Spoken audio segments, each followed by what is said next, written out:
Amoy alat ang hangin sa pier. Yung tipong kahit bagong laba ang damit mo, parang kinakain ng dagat ang bango. Sa gilid ng pantalan, kumakalansing ang mga kadena ng pangka, sumasabay sa sigaw ng mga fargador, at sa busina ng mga truck na paalis-pasok sa cold storage. Doon lumaki si Gail Navarro, hindi sa marangyang bahay, kundi sa pagitan ng lumang talyer at ng kalawangin ng mga container. Bata pa lang, alam na niya ang tunog ng sira, sa makina, sa tao, at sa sistema. Gael, yung makina ng bangkang yan, ayusin mo na bago sumampa ang tubig. Sigaw ni Mang Doro, matandang foreman na laging may panyo sa leeg. Oo, Mang Doro, saglit lang, sagot ni Gael habang pinupunasan ang kamay sa basahan. May grasa na sa kuko niya na parang permanenteng tinta. Sa gilid ng talyer, nakaupo ang kaibigan niyang si Pio Ravesa. Kapwa mekaniko pero mas mabilis magbiro kaysa maghigpit ng turnilyo. Bro, kung ako sa'yo, umalis ka na rito. Dito sa pier, kahit anong linis mo, ikaw pa rin ang madudungisan. Bulong ni Pio, nakadungaw sa dumadaang pickup na tinted ang salamin. Hindi naman ganun kadali, sagot ni Gael. May kapatid akong nag-aaral, si Yana.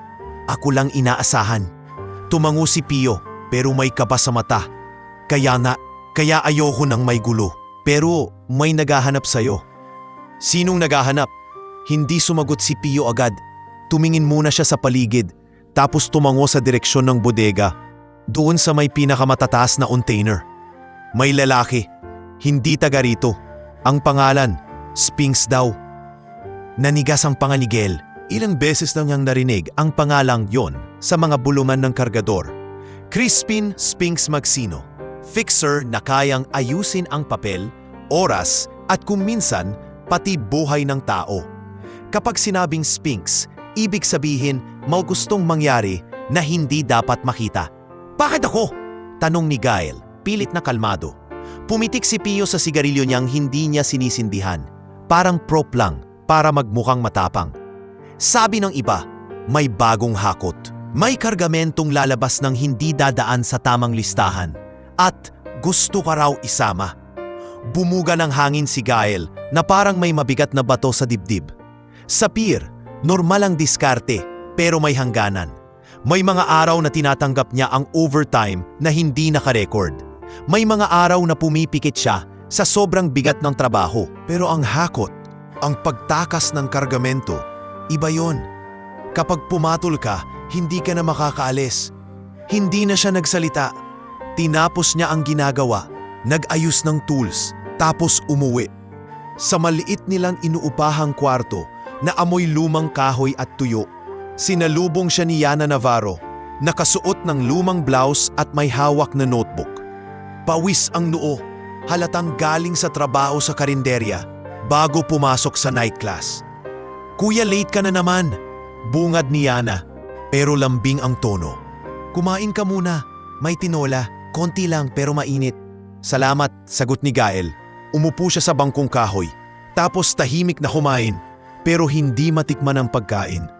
Parang may buhangin sa dila niya. Napansin ni Yana agad. May problema? Sandaling nag-isip si Gael kung sasabihin niya.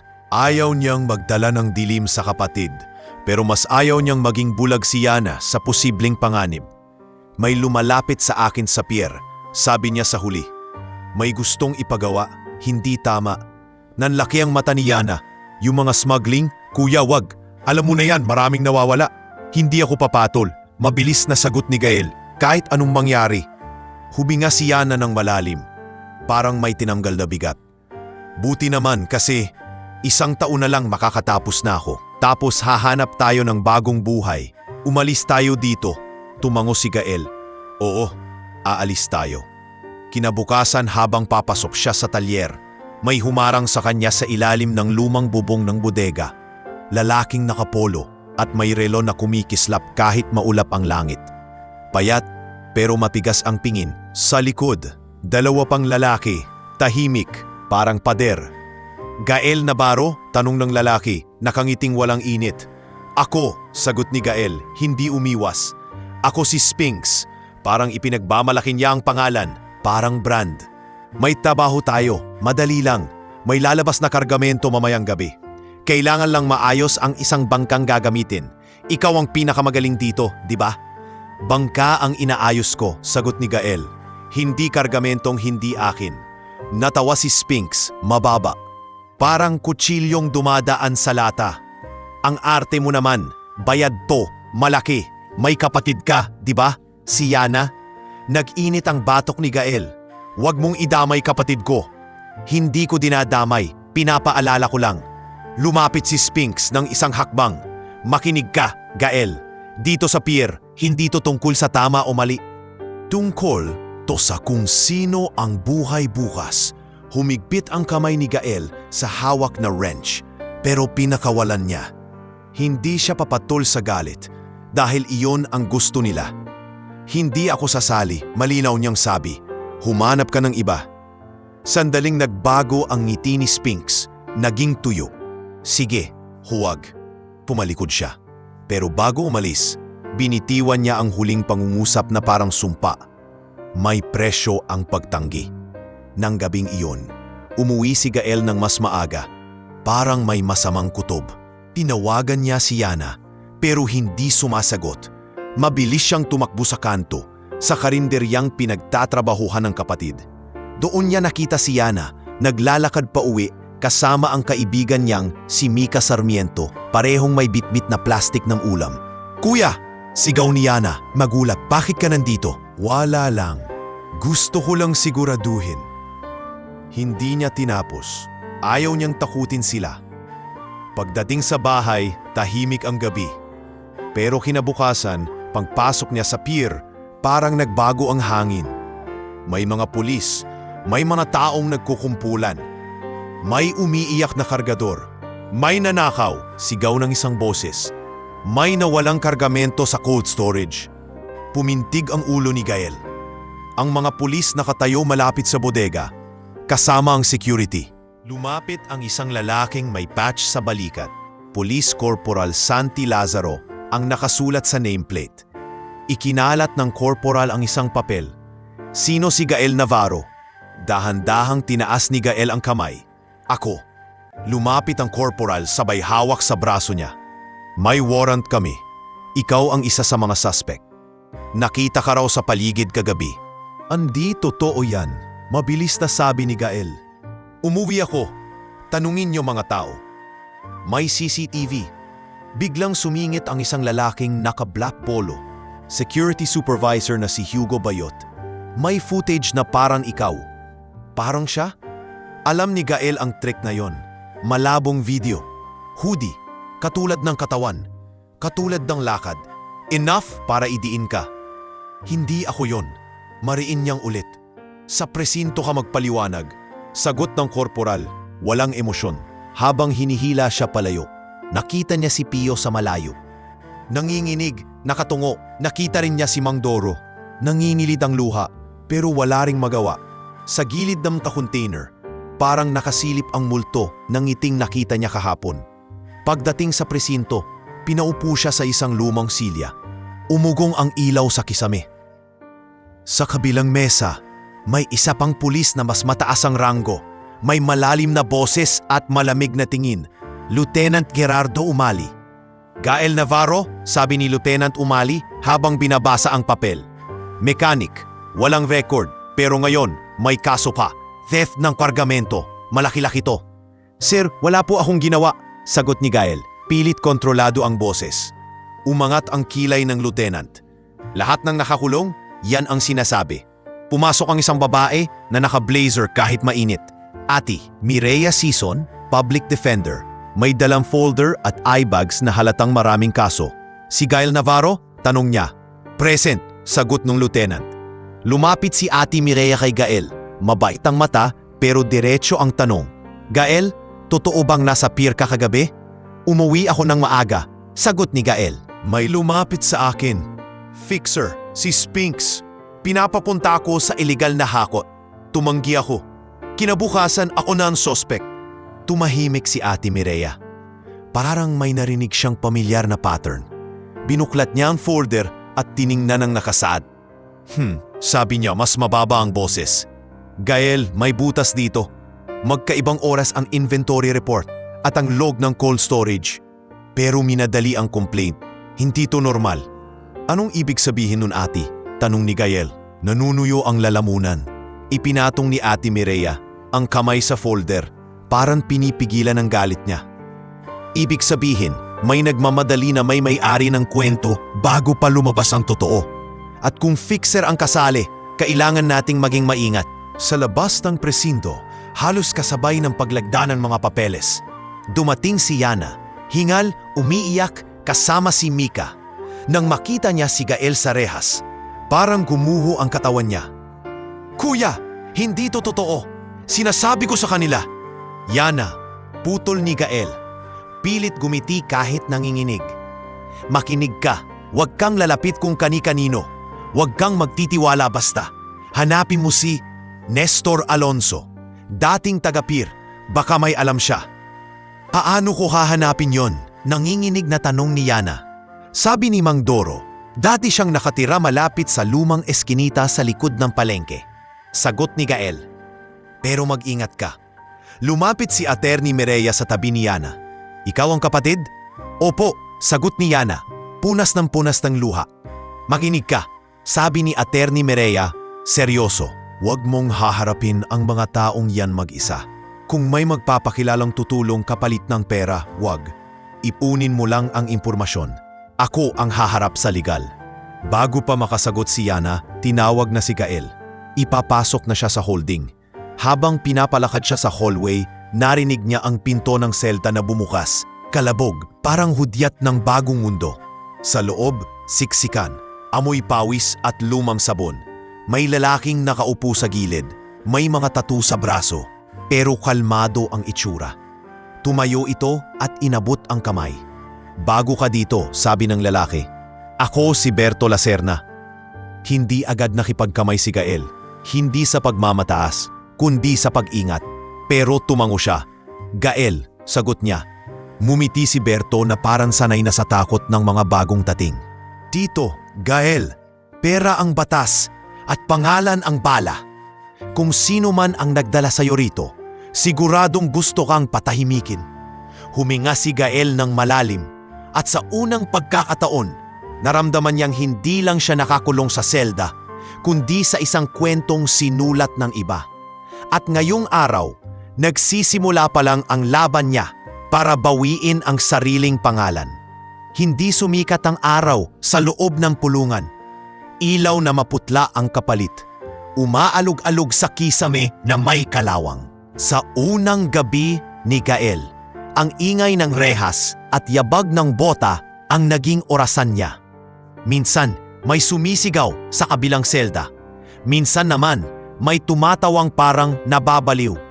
Lahat may dalang kwento, pero iisa ang tunog, pagod. Kinabukasan, pinababa sila sa pila para sa bilang at pagkain. Sa tray ni Gael, kanin na dikit-dikit at ulam na parang tumingin lang sa asin. Habang nakatingin siya sa pagkain, sumingit sa tabi niya si Berto Lacerna. May sariling galaw na parang kilala ang bawat sulok. Huwag mo ubusin ng mabilis, bulong ni Berto. Kapag nakita nilang gutom ka, lalapit ang mga pating. Mga pating? Tanong ni Gael, hindi tumitingin kung sino. Mumuso si Berto sa dulo ng pila. Doon nakatayo ang isang lalaking malapad ang balikat. May marka ng peklat sa kilay at ang tingin ay parang nagbibilang ng laman ng pulsa ng tao. Kasunod niya, dalawang alalay na mukhang hindi umuubo kahit mausok ang hangin. Si Dino Braganza, sabi ni Berto. Siya ang hari dito sa block. May koneksyon sa mga gwardya. Kapag gusto niya, may extra siyang tubig, may extra siyang pagkain, may extra siyang oras sa telepono. Pero lahat yan, may presyo. Hindi nakapagsalita si Gael. Parang naramdaman niyang may mata sa batok. Maya-maya, lumapit si Dino na parang may sariling hangin na sumusunod. O ikaw, bago, bungad ni Dino. May ngiting hindi umaabot sa mata. Anong pangalan mo? Gael, sagot niya, diretso. Anong kaso mo? Hindi ko ginawa, maikli niyang sabi. Natawa si Dino malakas. Parang sinasadya para marinig ng iba. Lahat ng bago ganyan. Sige Gael, Kung gusto mong tahimik ang araw mo dito, kailangan mo ng proteksyon. Hindi ko kailangan, sagot ni Gael. Biglang nagbago ang mukha ni Dino. Ngiti pa rin, pero mas malamig. Lumapit siya ng konti, sapat para maramdaman ni Gael ang baho ng kape sa hininga. Wala kang kailangan? Bulong ni Dino. Dito hindi ikaw ang magdedesisyon. Pera o pabor. Kung wala, may kapalit. Sumingit si Berto, mahinahon pero matigas. Dino, bagong dating. Bigyan mo ng oras. Tumingin si Dino kay Berto na parang nagpipigil ng inis. Berto, matagal na tayo rito. Alam mo ang rules. Bumalik ang tingin niya kay Gael. Mamayang gabi, kausapin mo ko. Kung ayaw mo, sige, may paraan. Pag-alis ni Dino, parang bumigat ang hangin. Si Gael, kahit sanay sa pagbabanta sa pier, iba ang takot dito. Dahil walang takbuhan, walang dagat na pwedeng pagtaguan. Sa oras ng pahinga, dinala sila sa maliit na area na may lumang mesa at kahon ng tools. Work program daw. Pinilit ni Gael sumali. Kapag nakatigil ang kamay niya, mas lumalakas ang isip niya. Habang nag-aayos siya ng sirang electric fan, lumapit ang isang guwardiya na payat at laging kumukurap. Guard Efren Malabanan. Hindi siya kasing sungit ng iba, pero may pag-iingat sa kilos. Navarro, tawag ni Guard Efren. Parang ayaw niyang marinig ng iba. May tumatanong sa'yo. Sino? Tanong ni Gael. Tao sa labas, sagot ng guwardiya. May nag-iwan ng pangalan. Warden daw ang kakausap sa'yo sa tamang oras. Bago pa makapagtanong si Gael, tinawag sila pabalik. Sa pagbalik sa selda, napansin niya ang kabaligtaran ng Guard Efren. Si Guard Miko Sanggalang, malaki ang katawan at mabilis manigaw. Bilisan nyo, hindi kayo turista! Sigaw ni Guard Miko. Sabay hampas ng patuta sa rehas, para lang sa tunog. Sa gabi, dumating ang utos. Navarro sa opisina. Dinala siya sa isang koridor na amoy antiseptic at lumang papel. Sa dulo, may pintong kahoy na may maliit na bintana. Pagpasok niya, naroon ang lalaking hindi maingay ang presensya pero ramdam ang bigat. Warden Lauro Dizon. Naka-uniforme, maayos ang tikas at ang tingin ay parang nakikinig kahit hindi nagsasalita. Gael Navarro, sabi ng warden, hindi nagtataas ng boses. May reklamo ka raw. Hindi agad sumagot si Gael. Maingat siya. Sa pier, natutunan niyang minsan ang tanong ay pain. Wala akong reklamo, sir, sagot niya sa huli. Gusto ko lang maging ligtas at gusto kong malaman kung bakit ako nandito. Tahimik si Warden Dizon. Pinapaikot ang ballpen. Ligtas ulit niya. Parang tinatasa ang salita. May mga taong akala nila nabibili ang lahat. Dito minsan may nabibili, minsan wala. Tumingin siya ng direkta. Bakit ka pinasok dito, Gael? May fixer, sagot ni Gael. Pinipilit akong sumali sa iligal.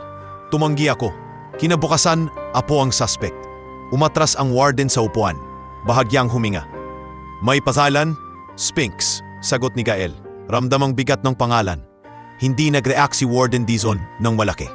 Pero may maliit na pagbabago sa mata niya. Parang alam niyang amoy ng pangalang yon. Makinig ka, sabi ng warden. May proseso ang lahat. Kung may mangyaring gulo sa block mo, huwag kang magpapahila.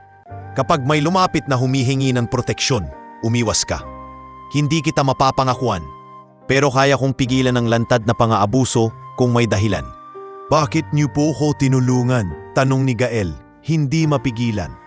Tumitig si Warden Dizon sa bintana na may rehas din, parang may alaala. May mga taong hindi na nailigtas ng sistema, ayokong dumami. Binalik si Gael sa selda.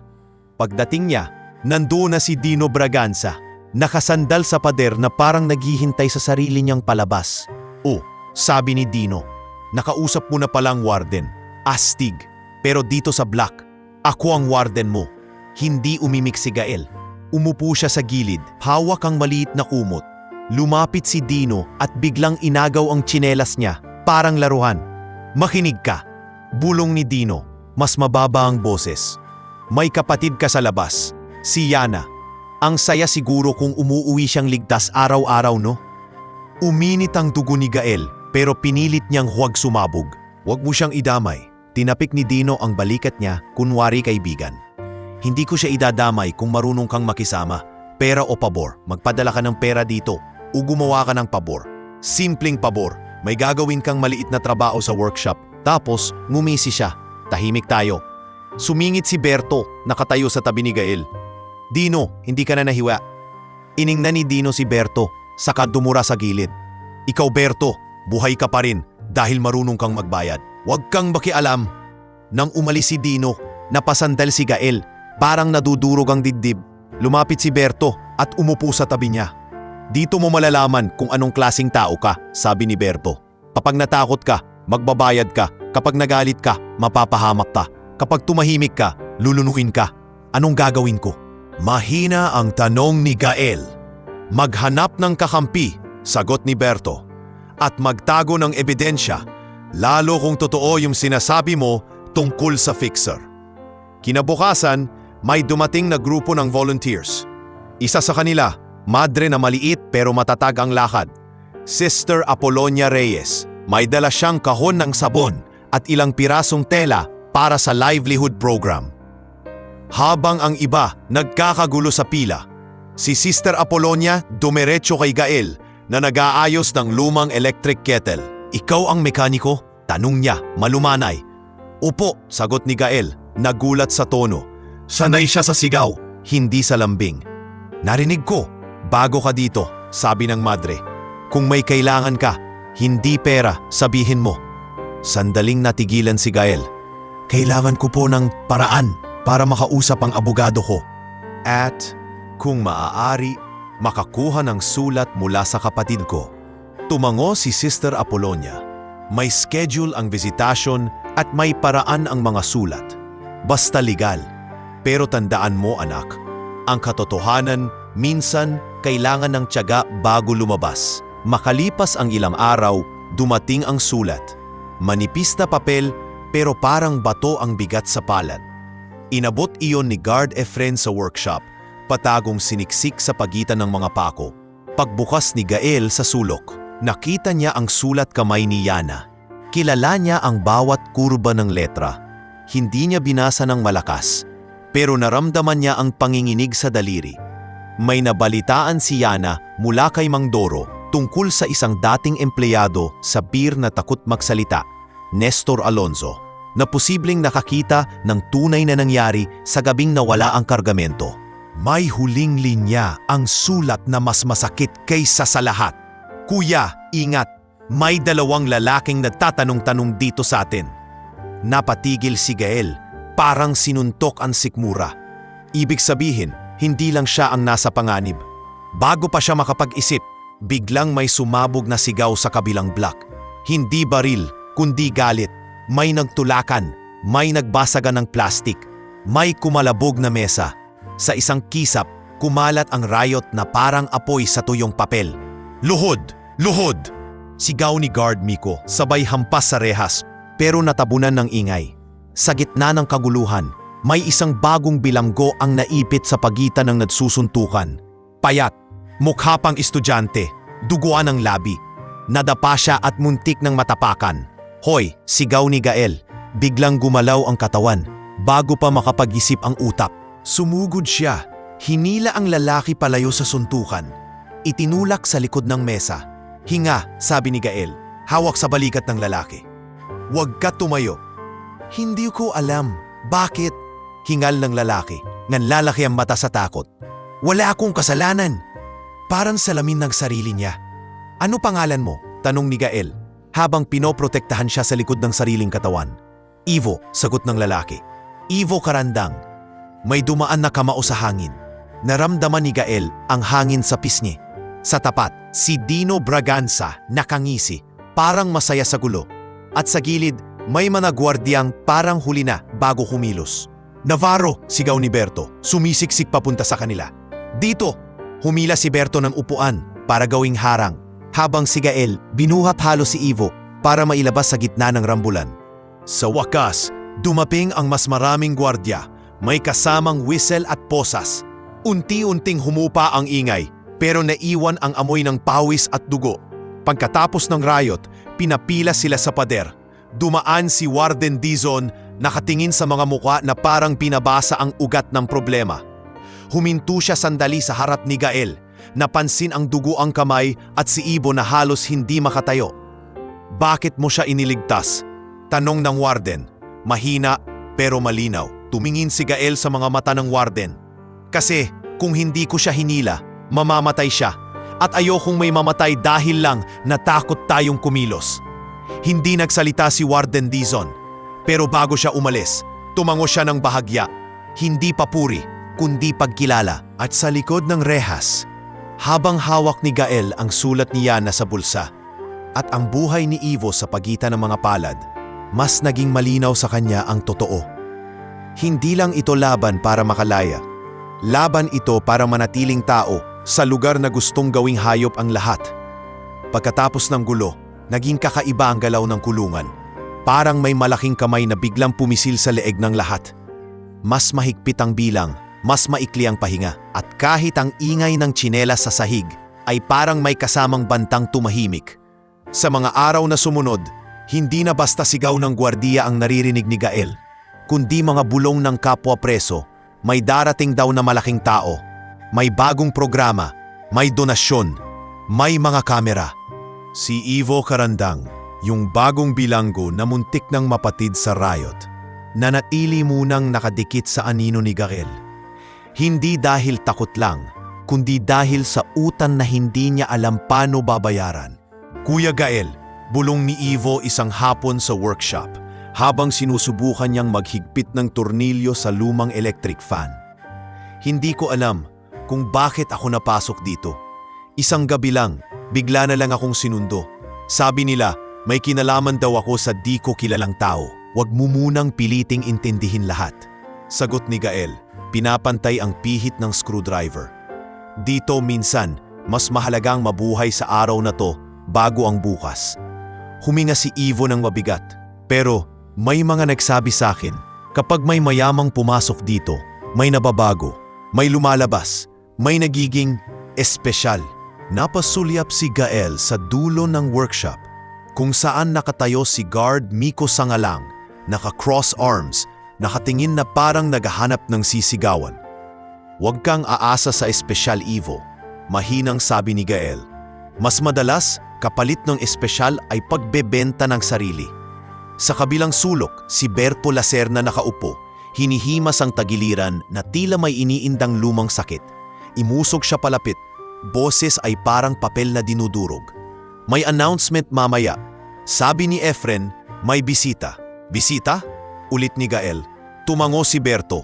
Hindi yung ordinaryong bisita, yung tipong nagpapatahimik ng buong building. Kinagabihan, pinapila ang mga preso sa koridor na mas maliwanag kaysa karaniwan. May mga bagong ilaw, may amoy ng floor wax. Dito pa lang alam mo nang may gustong magpakitang gilas. Sumilip si Gael sa maliit na bintana sa pinto. Sa labas ng kulungan, may convoy, 3 sasakyang itim. Maayos ang park, sabay-sabay bumaba ang mga tao na parang sinanay. Una niyang nakita ang isang lalaking matikas. Balikat palang nagsasabing hindi siya basta security. Ramon Gatchalian, naka-earpiece, mabilis ang mata, parang radar. Sumunod ang isang babae na naka-blazer na puti. Buhok ay mahigpit ang bun at ang lakad ay parang nagsusulat ng kontrata sa hangin. Ati Solana Quintanar. At sa gitna nila, lumakad ang isang babae na hindi kailangang magtaas ng boses para maramdaman. Valeria Monteverde. Hindi siya sobrang bata, pero may aura siyang sanay masunod. Simple ang suot, pero halatang mamahalin. Ang ngiti niya ay maayos, pero hindi mo malaman kung totoo o bahagi lang ng trabaho. Monteverde. Bulong ng isang preso sa likod ni Gael. May-ari raw ng malaking logistics, cold storage, peer contracts. Shh! Sita ni guard Miko. Lahat tahimik. Pumasok si Valeria sa loob, kasama ang maliit na grupo. May dalang kahon ng supplies, ang ilang staff na nakapolo na may logo ng foundation. Nandoon din si Miss Elma Tanjutko, isang coordinator ng foundation. Nag-aabot ng flyers at listahan ng participants. Sa harap, tumayo si Warden Lauro Dizon. Seryoso ang muka, parang hindi natitinag sa sino mang bisita. Ngunit kahit siya, maingat ang kilos dahil alam niyang ang bisitang ito maaaring magbigay ng ginhawa o gulo. Good afternoon, sabi ni Valeria. Malinaw ang boses kahit hindi malakas. Nandito kami para magbigay ng livelihood program at donasyon. Hindi ito palabas. Ito ay pagkakataon. Narinig ni Gael ang mahinang tawa ni Dino Braganza sa kabilang gilid. Parang kinukutya ang salitang pagkakataon. Pagkakataon, sa kulungan, bulong ni Dino sa katabi, sapat para marinig ng iba. Pagkakataon yan para sa may pera. Umikot ang tingin ni Valeria sa mga nakapila. Hindi siya nagmamadali. Parang tinitimbang niya ang mga muka. Sino ang takot? Sino ang galit? Sino ang may kontrol? Napahinto ang tingin niya kay Gael. Hindi dahil pinakamatangkad siya o pinakamaangas. Kabaligtaran. Tahimik lang si Gael, pero tuwid ang tindig. May mga sugat pa ang kamay mula sa rayot at trabaho, pero hindi nagmamakaawa ang mata. Lumapit si Miss Elma. Ma'am Valeria, ito yung workshop area. Dito sila tinuturuan ng basic electrical, carpentry at repairs. Shh! Who handles the repairs? Tanong ni Valeria. Nakatingin pa rin kay Gael. Si Navarro, ma'am. Sagot ni Miss Elma. Tumingin sa listahan. Gael Navarro. Naramdaman ni Gael na tinatawag ang pangalan niya na parang produkto sa inventory. Lumapit si Guard Efren Malabanan ng kaunti. Hindi nangingialam, pero parang nagbabantay na huwag lumala. Gael, tawag ni Valeria. Magaan ang tono. Ikaw ang nag-aayos nito? Opo, sagot ni Gael. Maingat. Kung ano pong kaya ng tools. Lumapit si Valeria sa sirang electric fan na ngayon ay umiikot na ulit. Pinatong niya ang daliri sa guard ng fan. Sinubok ang hangin. Malinis ang gawa, sabi niya. Minadali. Hindi po ako sanay magmadali, sagot ni Gael.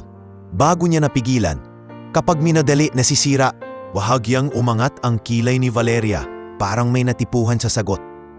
Good principle, sabi niya. Rare. Sa gilid sumingit si Attorney Solana, malamig ang boses. Ma'am, schedule tayo. May meeting pa kayo with the warden.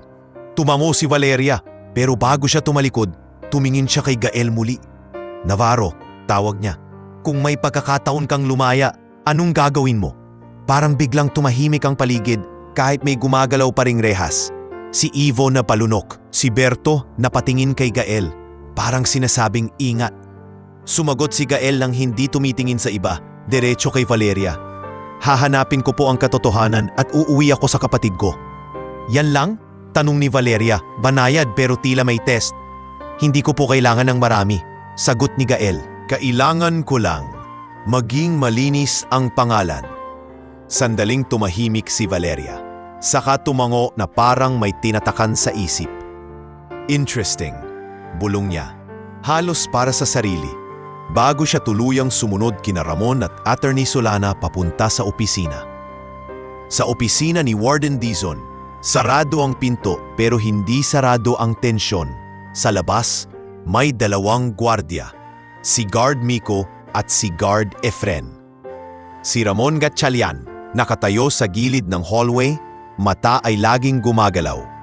Sa loob, sa pagitan ng mesa at dalawang upuan, nagsalita si Valeria ng mas diretso.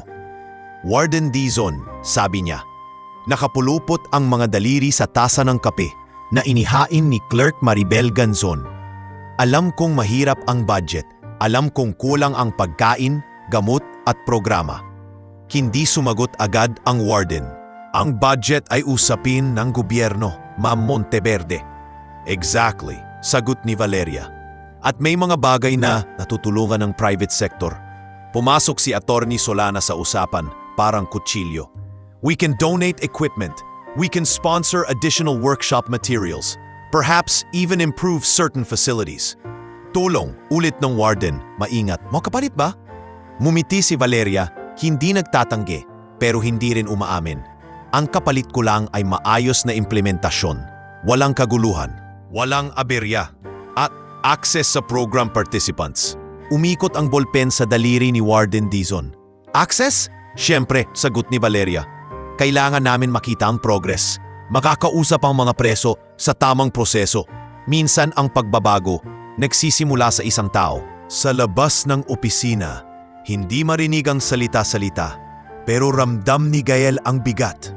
Lalo na nang mapansin niyang si Dino Braganza biglang nagkaroon ng ngiti. Yung ngiing may alam. Mukhang may bagong reyna. Bulong ni Dino sa isang alalay. At kapag may reyna, may pipiliin yan. Lumipas ang ilang oras. Pinayagan ang ilang preso sa visitation area dahil may foundation activity. Hindi pa regular na visitation, pero may mga papel na pinirmahan.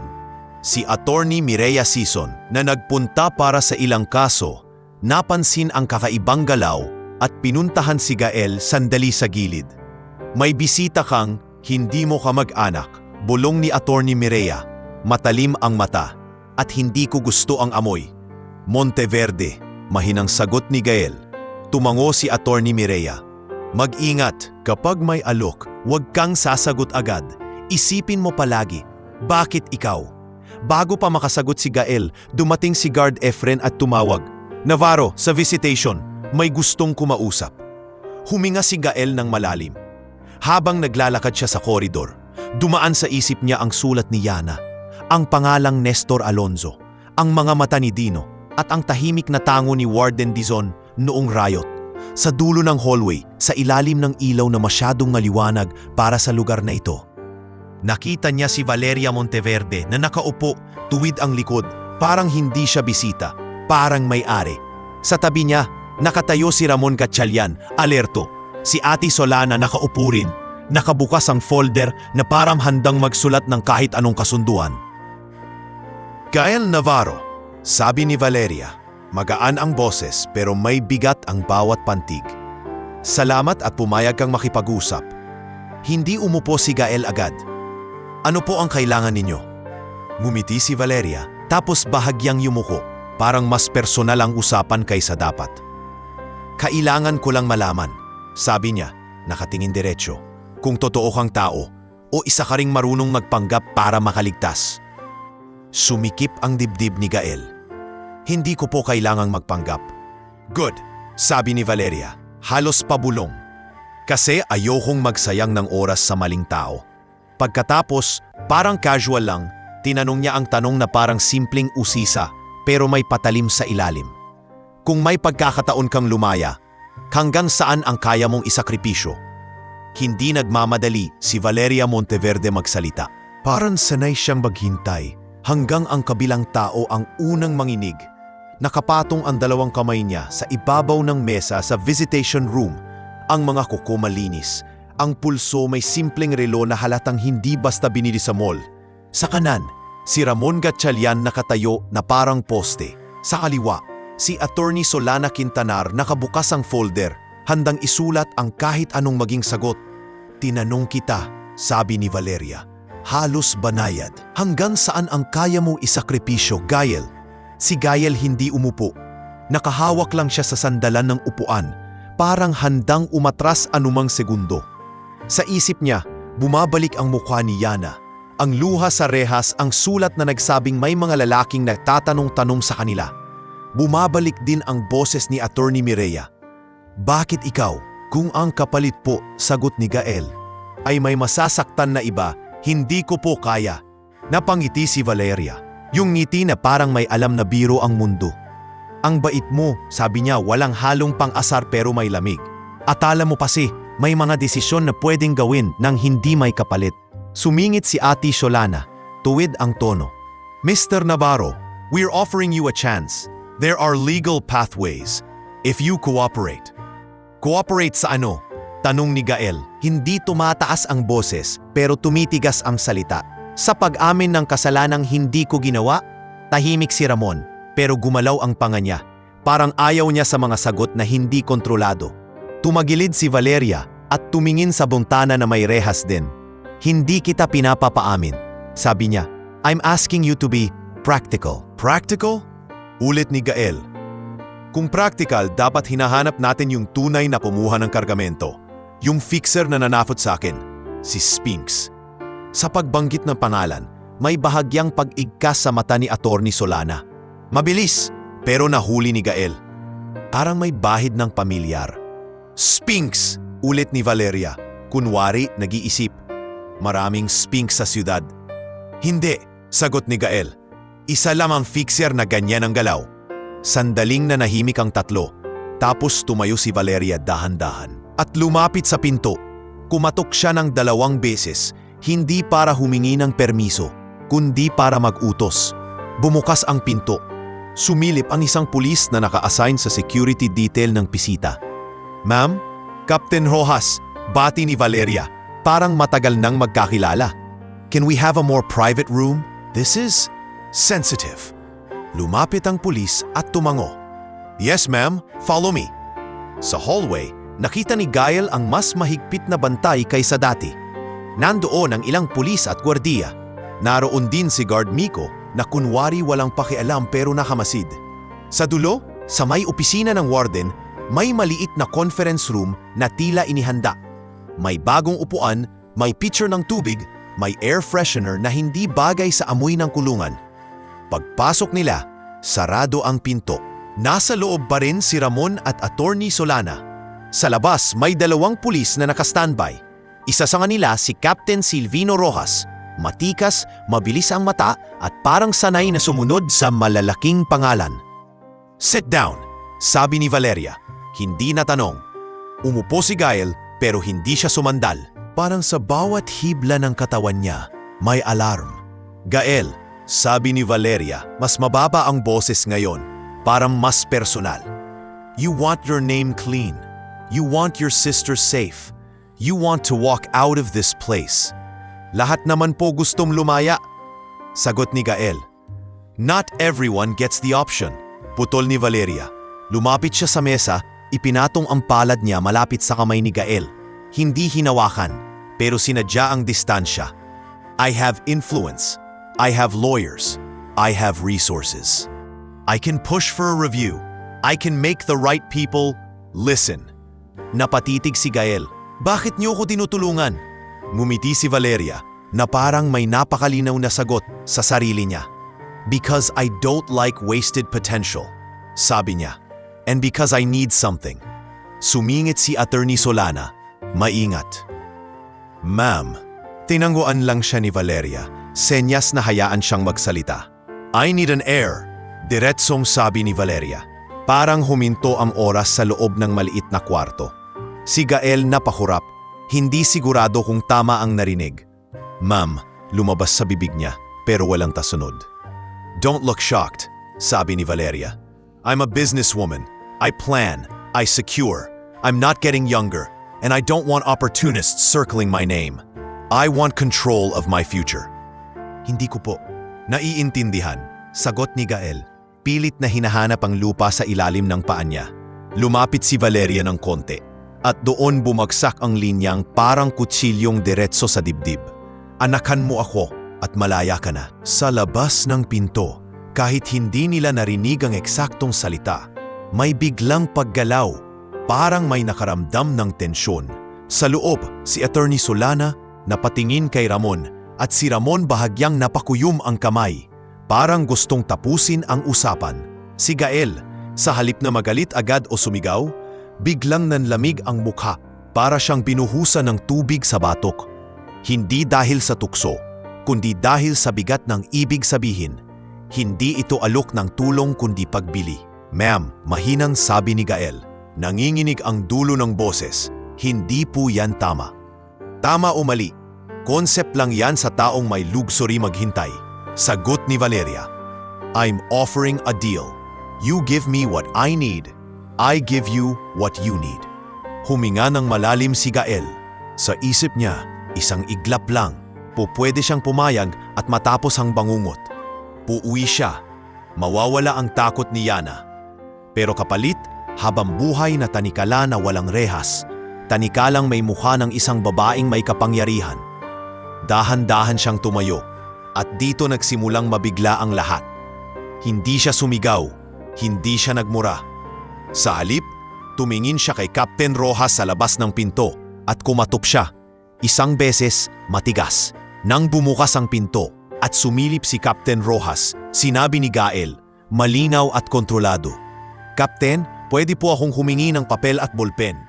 Napunot noo ang kapitan. Para saan?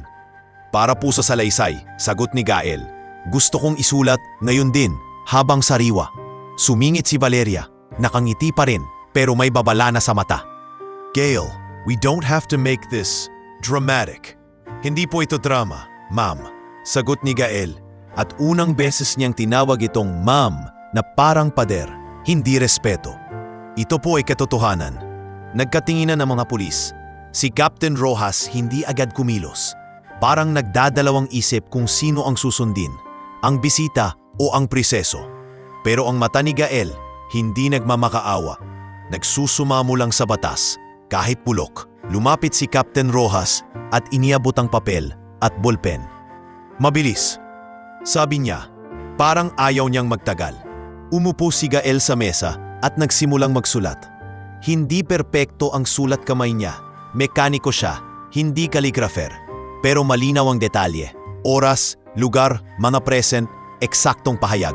Isinulat niyang pangalang Valeria Monteverde, ang presensya ni Ati, Solana at Ramon, at ang linyang binitiwan. Habang sumusulat, nanginginig ang kamay niya, pero hindi humihinto. Parang sa bawat letra, binubuhat niya ang sarili niya palayo sa bitag. Pagkatapos, itinaas niya ang papel. Captain, pakireceive po, at gusto ko pong makausap ang abogado ko, si Attorney Mireya Sison. Sumingit si Attorney Solana, malamig na malamig. This is unnecessary. He's a detainee. He's agitated. Agitated po ba ang pagsusulat? Putol ni Gael. Tumingin direkta sa kanya. O agitated ang taong nahuli? Sa hallway, dumaan si Guard Efren. Nakita niya ang nangyayari at napalunok. Mabilis siyang umalis, parang may tatawagin. Captain, dagdag ni Gael, gusto ko rin pong may saksi na neutral. Patawag po si Sister Apolonia Reyes. Nandito po siya sa program. Siya po ang pinagkakatiwalaan ko. Napatigil ang kapitan. Sister? Opo, sagot ni Gael. Para walang magbabaligtad, para walang mawawala, saglit na tumahimik ang lahat. Sa loob ng ilang segundo, parang narinig ni Gael ang kabog ng sarili niyang puso. Sa dulo, tumango si Captain Rojas. Sige, tatawagin ko. Pagdating ni Sister Apolonia, mabilis siyang nag-cruise nang makita si Gael. Parang ramdam niya agad ang bigat. Anak, bulong ng madre. Anong nangyari? Hindi na nagpaligoy si Gael. Sister, gusto ko po kayong saksi sa pag-turnover ng affidavit ko. At gusto ko pong malaman nyo na hindi po ako pumayag sa alok. Tumitig si Sister Apolonia kay Valeria. Hindi mapanghusga pero matalim ang katahimikan. May mga bagay, ma'am, na hindi dapat binibili. Sabi niya, simple pero parang sermon. Nagbago ang ngipin ni Valeria, naging manipis. Tumayo siya, inayos ang buhok, parang walang nangyari. Fine, sabi niya. Do what you want. Lumapit siya kay Gael, sapat lang para marinig niya, pero hindi ng iba. You just made enemies you can't imagine. Bulong niya, napakalambot pero napakabangis. And you think paper will save you? Hindi umatras si Gael. Hindi po papel ang inaasahan ko, sagot niya. Halos pabulong din. Kundi kung may natitira pang tao sa sistemang to. Umalis si Valeria, nakasunod sina Ramon at Attorney Solana. Sa labas, nagmistulang mas malamig ang hangin kahit kulob. Naiwan si Gael, kasama si Captain Rojas, Sister Apolonia at ilang pulis na ngayon lang tila nagising sa bigat ng hawak nilang posisyon. Kinuha ni Captain Rojas ang affidavit, sinilid sa envelope at pinirmahan sa harap ni Sister Apolonia. I'll endorse this, sabi niya, hindi na kasing yabang ng unang tingin. May mga dapat umaksyon. Sa dulo ng koridor, lumitaw si Warden Tison, halatang tinawag. Tumingin siya kay Gael, tapos sa envelope at sa direksyong nilabasan ni Valeria. Wala siyang sinabing mahaba, isang pangungusap lang, pero sapat para maramdaman ni Gael na gumagalaw na ang mundo. May mga bagay na hindi na pwedeng tabunan, sabi ng Warden. At simula ngayon, mas magiging delikado para sa'yo. Tumango si Gael, habang sa loob-loob niya, iniisip niya si Yana, si Nestor Alonzo, si Berto, si Ivo, lahat ng piraso ng katotohanang kailangan niyang buuin. At kahit nanginginig pa rin ang tuhod niya, alam niyang ang pinili niya ngayong araw ang unang tunay na hakbang palabas. Hindi lang palabas ng kulungan, kundi palabas sa pagbebenta ng sarili. Hindi na bumalik sa dating ritmo ang kulungan matapos maisumite ang salaysay ni Gael. Parang may pumitik na ilaw sa isang madilim na kwarto. Hindi man luminaw ang lahat, pero may mga matang biglang nagmulat at may mga taong biglang nagtakip ng mukha. Kinabukasan, hindi na si Guard Miko ang unang sumalubong sa kanila sa koridor. May bagong mga tao sa loob. Naka-plain clothes, may dalang clipboard, at may paraan ng pagtingin na hindi tulad ng ordinaryong pulis. Hindi sila naghahanap ng awayin. Naghahanap sila ng katotohanan. Navarro, sigaw ni Guard Miko mula sa dulo, pero kapansin-pansing hindi na kasing tapang. Parang alam niyang may mas mataas na ngayon kaysa sa kanya. Dinala si Gael sa maliit na interview room. Mas malamig ang aircon kaysa dati. Doon niya unang nakita si Lieutenant Carmina Velez. Hindi magarang tignan, pero ang aura niya parang kutsilyong hindi kinakalawang. Maayos ang buhok, walang alahas na distracting, at ang boses ay hindi malakas, pero nakakapigil hininga. Gael Navarro, bungad ni Lieutenant Velez, tumingin diretsyo. Ako si Carmina Velez, Internal Affairs. Nauha namin ang affidavit mo. Tumango si Gael. May saksi po, si Sister Apolonia at si Captain Rojas ang tumanggap. Alam ko, sagot ni Lieutenant Velez, tapos pinatong ang folder sa mesa. Magtatanong ako, isang beses mo lang sasagot. Kung magsisinungaling ka, matatapos tayo. Kung magsasabi ka ng totoo, may mangyayari, pero delikado. Delikado na po kahit noon pa, sagot ni Gael. Kontrolado ang boses. May bahagyang kurba ang labi ni Lieutenant Velez. Hindi ngiti kundi pag-amin na tama. Sino si Spinks? Fixer, sabi ni Gael. Crispin Magsino. Limapit siya sa akin sa pier bago mawala ang kargamento. Pinipilit akong sumali sa iligal na hakot. Tumanggi ako. Kinabukasan, ako na ang suspect. May witness? Tanong ni Lieutenant Velez. May narinig si Pio Ravesa. Sagot ni Gael. Kaibigan ko sa talyer at may dating empleyado sa pier, si Nestor Alonso, na posibleng nakakita ng tunay na nangyari. Kapatid ko ang naghahanap sa kanya. Sumulat si Lieutenant Velez ng mabilis. Walang emosyon pero ramdam mong iniipon niya ang piraso-piraso. At si Valeria Monteverde? Siya po mismo ang nagsabi ng alok, sagot ni Gael. Nanunuyo ang lalamunan kahit paulit-ulit na niyang binalikan sa isip. May kasama siyang attorney Solana Quintanar at Ramon Gatchalian. Sa private room, may pulis sa labas. Okay, sabi ni Lieutenant Velez. Hindi ko pangako mabilis ang hustisya, pero pangako ko sisimula namin. Paglabas ni Gael sa interview room, nakita niya ang ibang kilo sa paligid. May nag-audit ng visitation log, may nagbibilang ng CCTV backups. May nagtanim sa mga gwardiya kung bakit may special room na ginagamit para sa bisita. Parang may bagyong tahimik na unti-unting pumapasok sa bawat sulok. Sa loob ng selda, sinalubong siya ni Berto Lacerna. Hindi na kumikibo ang bibig agad, pero mabigat ang tingin. Umuusok ang black, bulong ni Berto. Galit si Dino. Galit ang mga gwardiyang nabubuking. Hindi ko ginusto to, sagot ni Gael. Pero hindi ko rin kayang tumahimik. Ang problema, sabi ni Berto, kapag may nasisindihan kang ilaw, may ipis na tatakbo. At pag tumakbo, minsan kumakagat. Hindi nagtagal dumating nga ang kagat. Gabi yun, oras ng bilang. Dumaan si Dino Braganza sa harap ng selda nila, kasama ang dalawang alalay na mukhang may permiso kahit saan. Nakangisi siya na parang may alam na utos. Gael, tawag ni Dino, malambing kunwari. Akala mo ba kapag nagsulat ka sa papel, tatagal ka? Hindi sumagot si Gael. Tiningnan lang niya si Dino ng diretsyo. Biglang sumingit si Berto sa pagitan nila, parang pader. Tama na Dino. Tumawa si Dino, tapos humarap kay Berto. Ikaw ang bida ngayon, ha? Mabilis ang kilos, isang biglang tulak na may kasamang siko. Hindi malakas para mapatay, pero sapat para bumagsak si Berto at tumama ang tagiliran sa sulok ng rehas. Gago, sigaw ng isang preso sa kabilang selda, si Jorik Malate, isang payat na lalaki na laging tahimik pero mayon naglakas loob. Tumahimik ka, sigaw ni Dino pabalik, pero umatras siya agad nang marinig ang papalapit na yabag ng gwardya. Dumating si Guard Miko, pero bago pa siya sumigaw, lumitaw sa dulo si Guard Efren. Mas mabilis, mas alerto. Anong nangyari? Tanong ni Efren, mata sa dugo ang labi ni Berto. Natumba lang, sagot ni Dino, kunwari walang kasalanan. Ngunit ang mahalaga, May kamera na ngayon sa koridor, isa sa mga bagong kinabit dahil sa Obit. At may taong nakatingin sa monitor. Dinala si Berto sa klinik. Doon sinalubong sila ng nurse na hindi palakipo pero maaasahan. Nurse Rhea Panganiban. Tiningnan niya ang pasa sa tagiliran ni Berto at ang hirap ng paghinga. May tama to, sabi ni Nurse Rhea, seryoso. Kailangan tumacheck, hindi biro kapag ribs.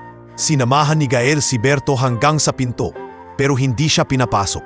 Sa labas ng klinik, naghihintay si Sister Apollonia, hawak ang rosary, pero ang mga mata niya mas matalim kaysa panalangin. Anak, sabi ng madre kay Gael, hindi na ito simpleng kaso, may gumagalaw. Opo, sister, sagot ni Gael. Nanginginig ang panga. Natamaan si Berto dahil sa akin. Umiling si Sister Apollonia. Hindi dahil sa'yo, dahil sa kasalanang ayaw nilang mahuli. Samantala sa labas ng kulungan, hindi rin natulog ang mundo ni Yana Navarro. Matapos niyang maramdaman na may nagtatanong-tanong sa kanilang lugar, lumipat muna siya sa bahay ni Mika Sarmiento at naghanap ng taong marunong maglabas ng katotohanan sa liwanag. Doon pumasok si Nina Calma, investigative journalist na kilala sa paghabol ng kwento kahit hindi uso. Nagkita sila sa maliit na coffee shop na malapit sa terminal, kung saan maingay ang tao kaya mahirap pakinggan ng iba ang usapan. Ate Nina, sabi ni Yana, halos pabulong. Hindi ko alam kung tama to, pero kailangan ko po ng tulong. Kuya ko po na frame. Tapos may milyonarya, may alok na hindi ko kayang banggitin. Hininto siya ni Nina, inilapag ang recorder, pero hindi pa pinindot. Yana, isang tanong muna. Mahinahong sabi, may ebidensya ka ba? Kahit ano, sulat, pangalan, pattern. Inabot ni Yana ang kopya ng ilang detalye. Hindi affidavit mismo, pero mga pangalan at timeline na sinabi ni Attorney Mireya sa kanya sa tawag. May fixer, Spinks Magsino, may Monteverde Logistics, may witness na hinahanap namin si Nestor Alonso. Nagbago ang mukha ni Nina. Monteverde? Bulong niya? Parang may lumang file na bumukas sa isip. May narinig na akong ganyan dati. May nawawalang kargamento issue. Pero laging natatabunan. Natatakot ako, amin ni Yana. Tumutulo ang luha. Kasi parang hindi lang kuya ko ang target. Pati kami. Tumango si Nina, seryoso na. Makinig ka. Hindi kita papangakuan ng fairy tale. Pero kung totoo to, mas ligtas ka kapag hindi ka nag-iisa. I'll start digging. Public records, peer contacts, cold storage logs kung may leak at kung may ibang biktima. Kasabay nito, sa kulungan, dumating ang isa pang tao sa investigasyon. Fiscal Enrico Talavera. Nakabarong na simple, may bitbit na folder at pagod na mata. Pumasok siya sa opisina ni Warden Dizon, kasama si Lieutenant Velez. Warden, sabi ni Fiscal Talavera, may indikasyon ng obstruction at bribery. Posibleng may pattern sa mga kasong biglang lumuluwag kapag may donasyon. O foundation visit. Kailangan namin ang visitation records at call logs. Legal to. Tumingin si Warden Dizon sa folder, tapos sa labas ng pintana, parang may iniisip na matagal niyang kinikimkim. Kung ibigay ko to, sabi niya, may mga taong gagalaw laban sa akin. Sumagot si Lieutenant Velez. Malamig pero totoo. Kung hindi niyo ibibigay, Warden, mas maraming taong masasaktan. Sa loob ng mga araw na sumunod, ramdam ni Gael ang pagyanig. May mga gwardyan biglang bumait, pero halatang takot. May mga preso namang biglang tahimik, parang may nag-utos na huwag magsalita. Si Dino Braganza, kahit hindi na lumalapit ng lantaran, nagpapadala ng tingin na parang pangako ng paghihiganti. At si Gael, habang nakaupo sa sulok ng selda sa gabi, pinipisil ang sulat ni Yana sa bulsa at iniisip si Berto na nakahiga sa klinik. Si Ivo na nanginginig sa takot at ang mga pangalang unti-unting lumilitaw sa papel ni Lieutenant Velez at Fiscal Talavera. Ramdam niyang hindi na siya nag-iisa sa laban. Pero ramdam din niya ang kapalit. Habang lumilinaw ang katotohanan, mas lumalapit ang panganib. At sa mundo na sanay bumili ng katahimikan, ang taong tumangging ibenta ang sarili ang unang gustong patahimikin. May kakaibang uri ng takot na kumakapit kapag alam mong may tama ka. Pero hindi mo alam kung sapat ba ang tama para mabuhay ka sa susunod na araw. Sa kulungan, ang takot hindi lang tungkol sa suntok o gutom. Takot ito na biglang mawala ang ebidensya. Biglang magbago ang kwento. Biglang ikaw ang gawing masama kahit ikaw ang nagsabi ng totoo. Sa mga araw na sumunod sa audit, napansin ni Gael na mas madalas siyang tinatawag sa opisina. Hindi para sindakin, kundi para magpirma ng mga papeles at magbigay ng dagdag na detalye. Minsan kasama si Lieutenant Carmina Velez, minsan si Fiskal Enrico Talavera, at minsan si Warden Lauro Dizon na halatang nakikipagbuno sa sariling konsensya. Gael, sabi ni Lieutenant Velez isang umaga habang nakaharap sa kanya ang folder na puno ng printouts. May gagawin tayong operasyon. Hindi ito basta interview. Entrapment. Napatitig si Gael. Sino po ang target? Yung chain. Sagot ni Lieutenant Velez, turo sa papel. Hindi lang yung alok ni Valeria, yung paraan kung paano nila ginagawang normal ang abnormal, visitation logs, call records, at taong laging lumalabas sa pattern. Sumingit si Fiskal Talavera. Tinapik ang isang dokumento. Every time may foundation visit, may ilang detainees na biglang nagkakaroon ng special access. Minsan na ililipat, minsan lumuluwag ang kaso. Kapag tinanong, donation ang sagot. Pero walang malinaw na accounting. Tahimik si Gael, pero ramdam niya ang tensyon. At paano po ako magiging tarte? Babalik sila sa iyo. Sagot ni Lieutenant Velez. Ganyan ang mga taong sanay bumili. Kapag tumanggi ka, hindi sila titigil. Susubukan nila ulit. And this time, we'll be ready. Sa labas ng kulungan, gumagalaw din ang piraso-piraso ng katotohanan. Si Nina Calma, matapos ang ilang araw na paghahalungkat, nakahanap ng lumang report tungkol sa mga nawawalang kargamento na laging napupunta sa cold storage network. May pangalan na paulit-ulit lumilitaw sa mga obscure na dokumento. Isang apelyido na hindi kasing sikat ni Valeria, pero konektado sa kanila, Leandro Monteverde. Sa isang maliit na apartment na pansamantalang tinutuluyan ni Yana, kasama si Mika, nagkaroon sila ng meeting sa mesa na puno ng papel.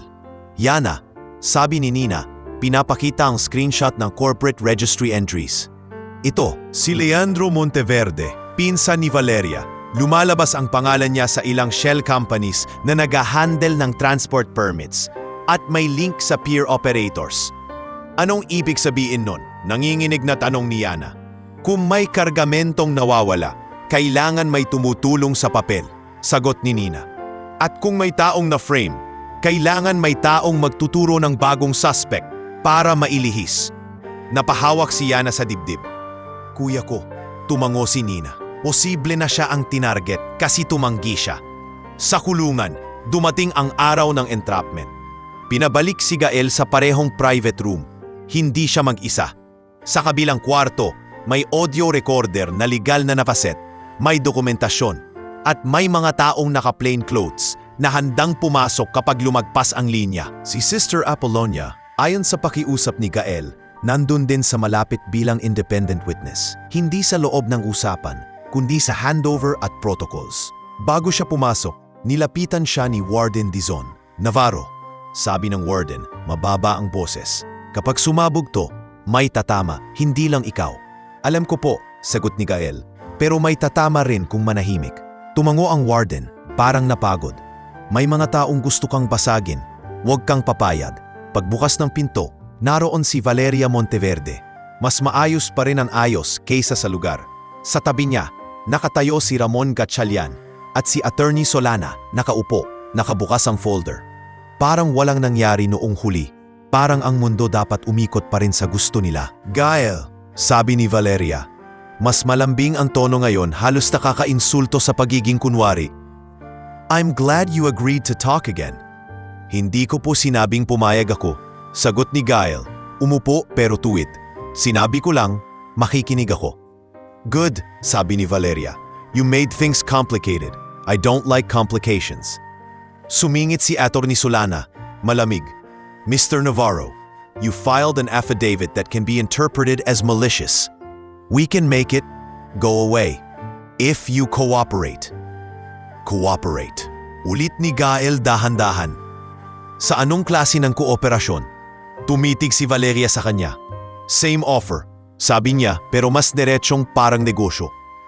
You give me what I need. I give you your freedom. Your sister gets peace. Sa pagbanggit kay Yana, kumislot ang sikmura ni Gael, pero hindi siya gumalaw. Sa isip niya, naririnig niya ang boses ni Lieutenant Velez. Hayaan mong magsalita sila. Ma'am, sabi ni Gael, maingat. Paano niyo po magagawa yung kalayaan ko? Eh hindi naman kayo korte. Ngumiti si Valeria parang natutuwa sa tanong. May mga taong nakikinig sa akin, sagot niya. May mga taong may utang.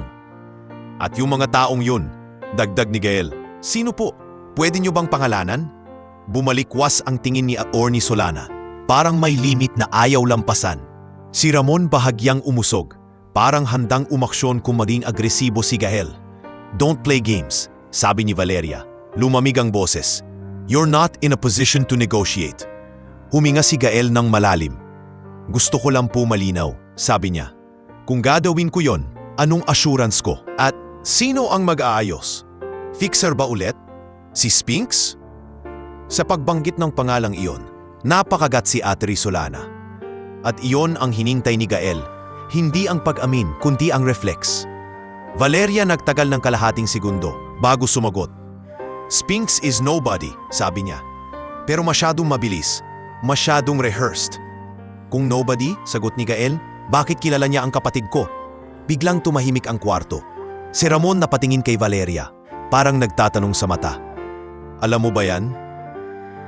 Si Valeria hindi kumurap, pero nagbago ang tono niya. You've been watched, sabi niya. That's how the world works. Sa kabilang kwarto, pinakinggan ni Lieutenant Velez ang audio at suminyas sa kasama.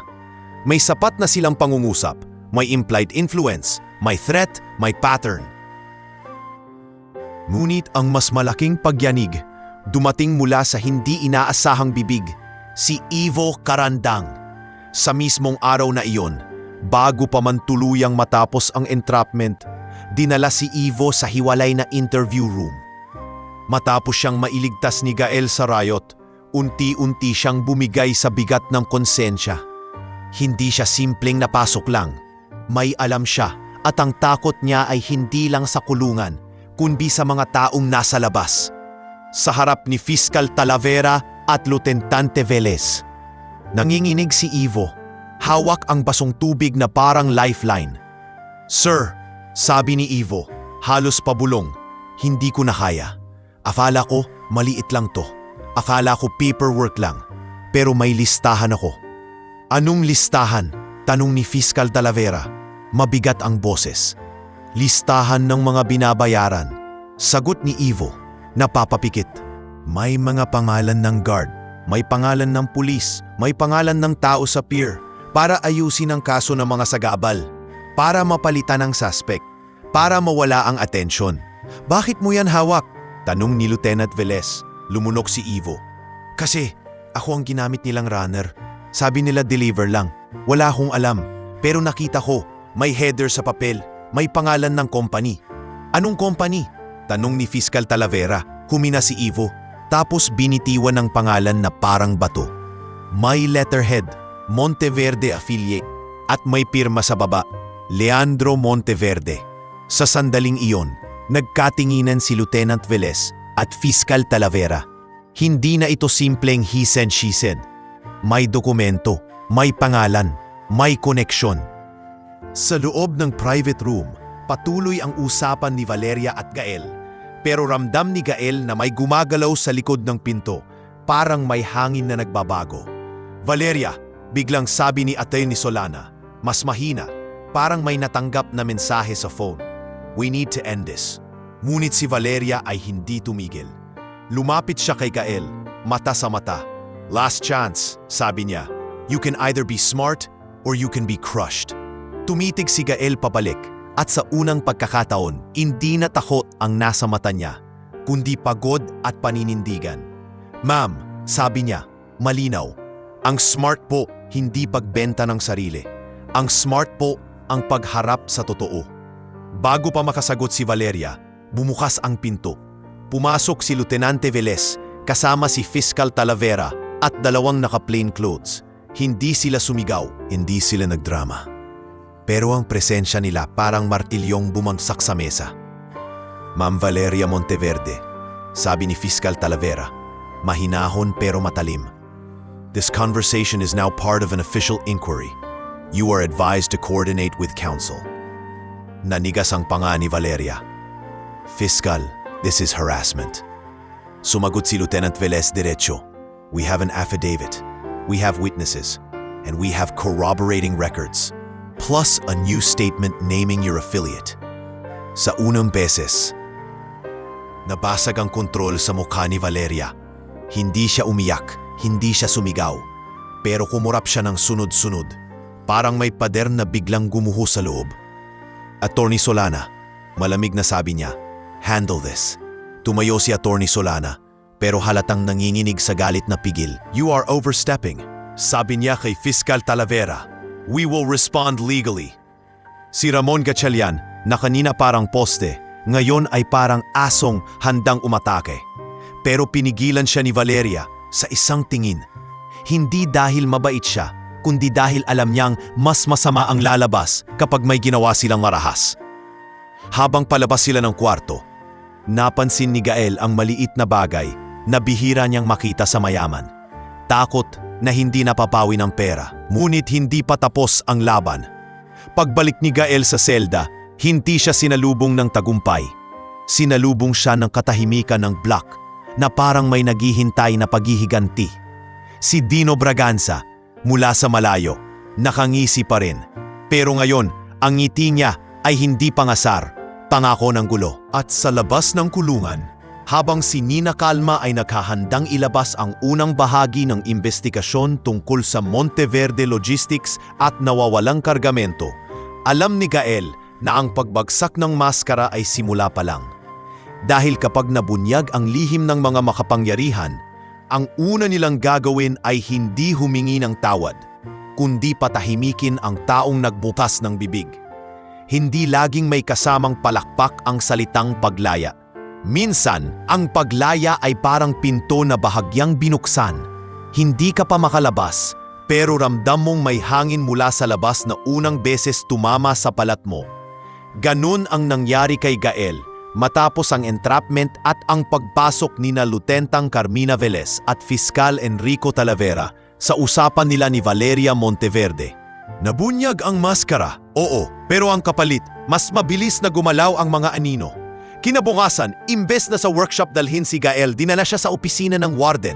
Sa koridor, tahimik ang mga preso, parang may di sinasabi. Kahit si Dino Braganza na dati laging maingay, nakatingin lang mula sa malayo. Ngiting walang ngipin pero may pangako. Pagpasok ni Gael sa opisina, naroon si Warden Lairo Dizon, si Lieutenant Velez, at isang clerk na may dalang papel, si Clerk Maribel Ganzon. May stamp, may signature, may mga salitang legal na laging parang patalim sa buhay ng tao.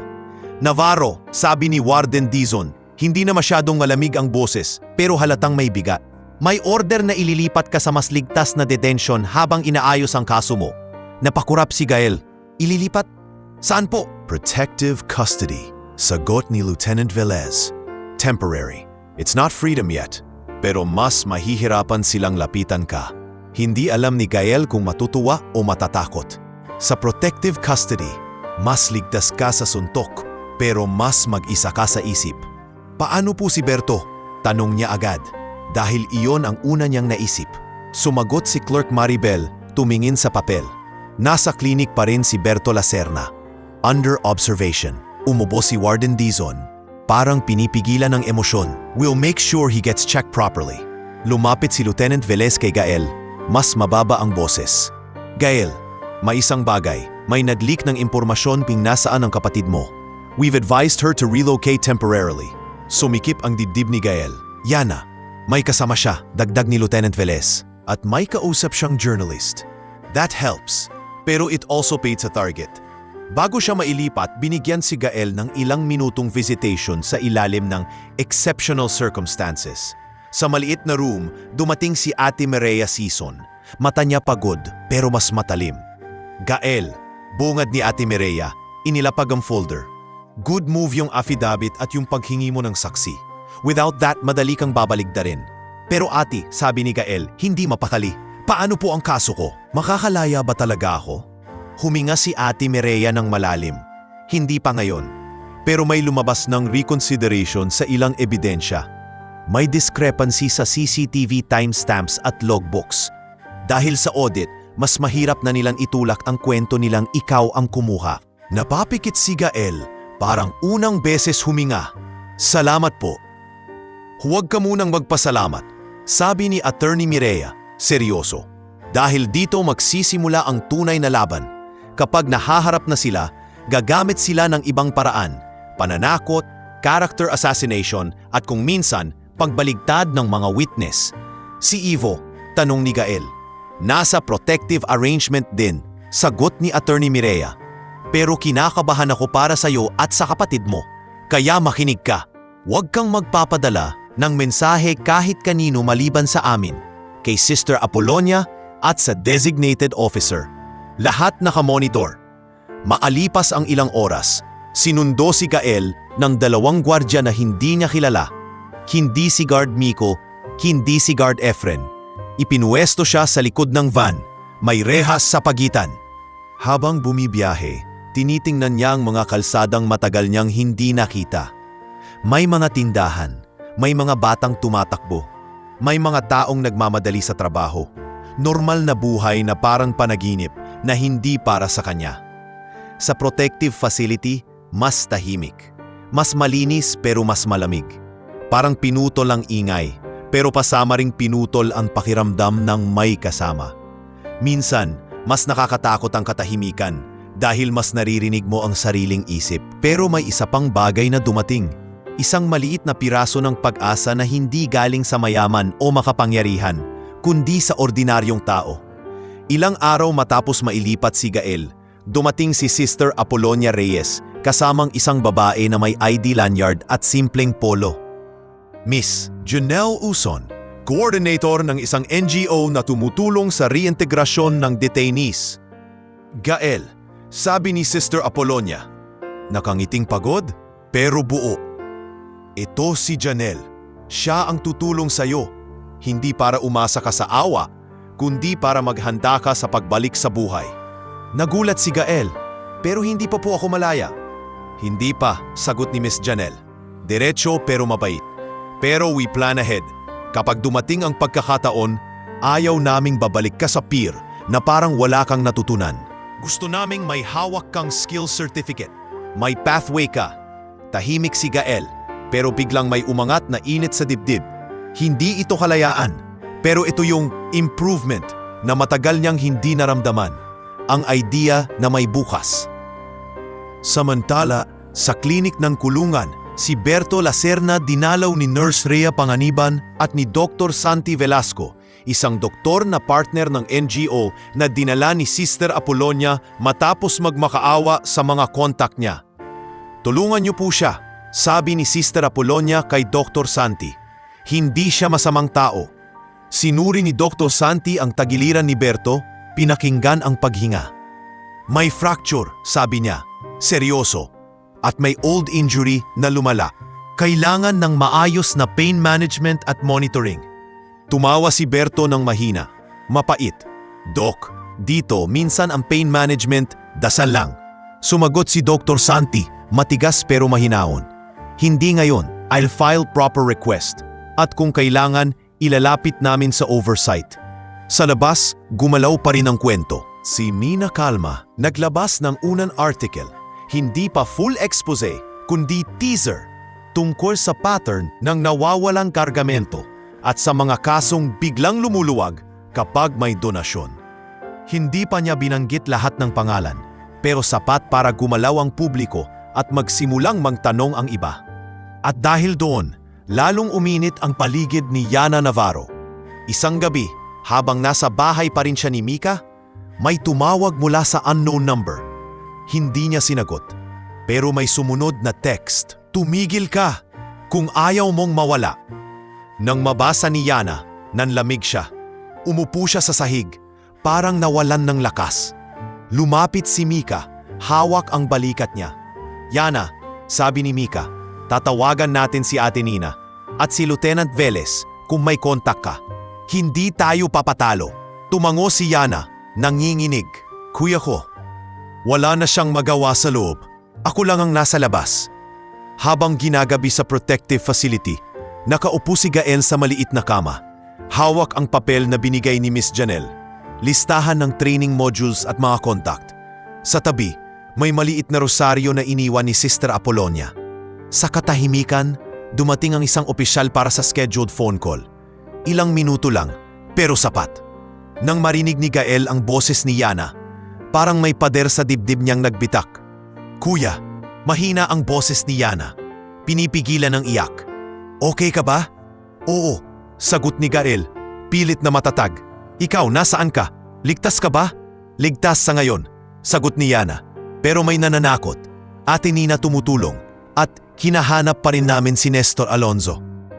Yana, sabi ni Gael, mas mababa ang boses. Huwag mong haharapin mag-isa. Makinig ka kay Nina. Makinig ka kay Ate Mireya.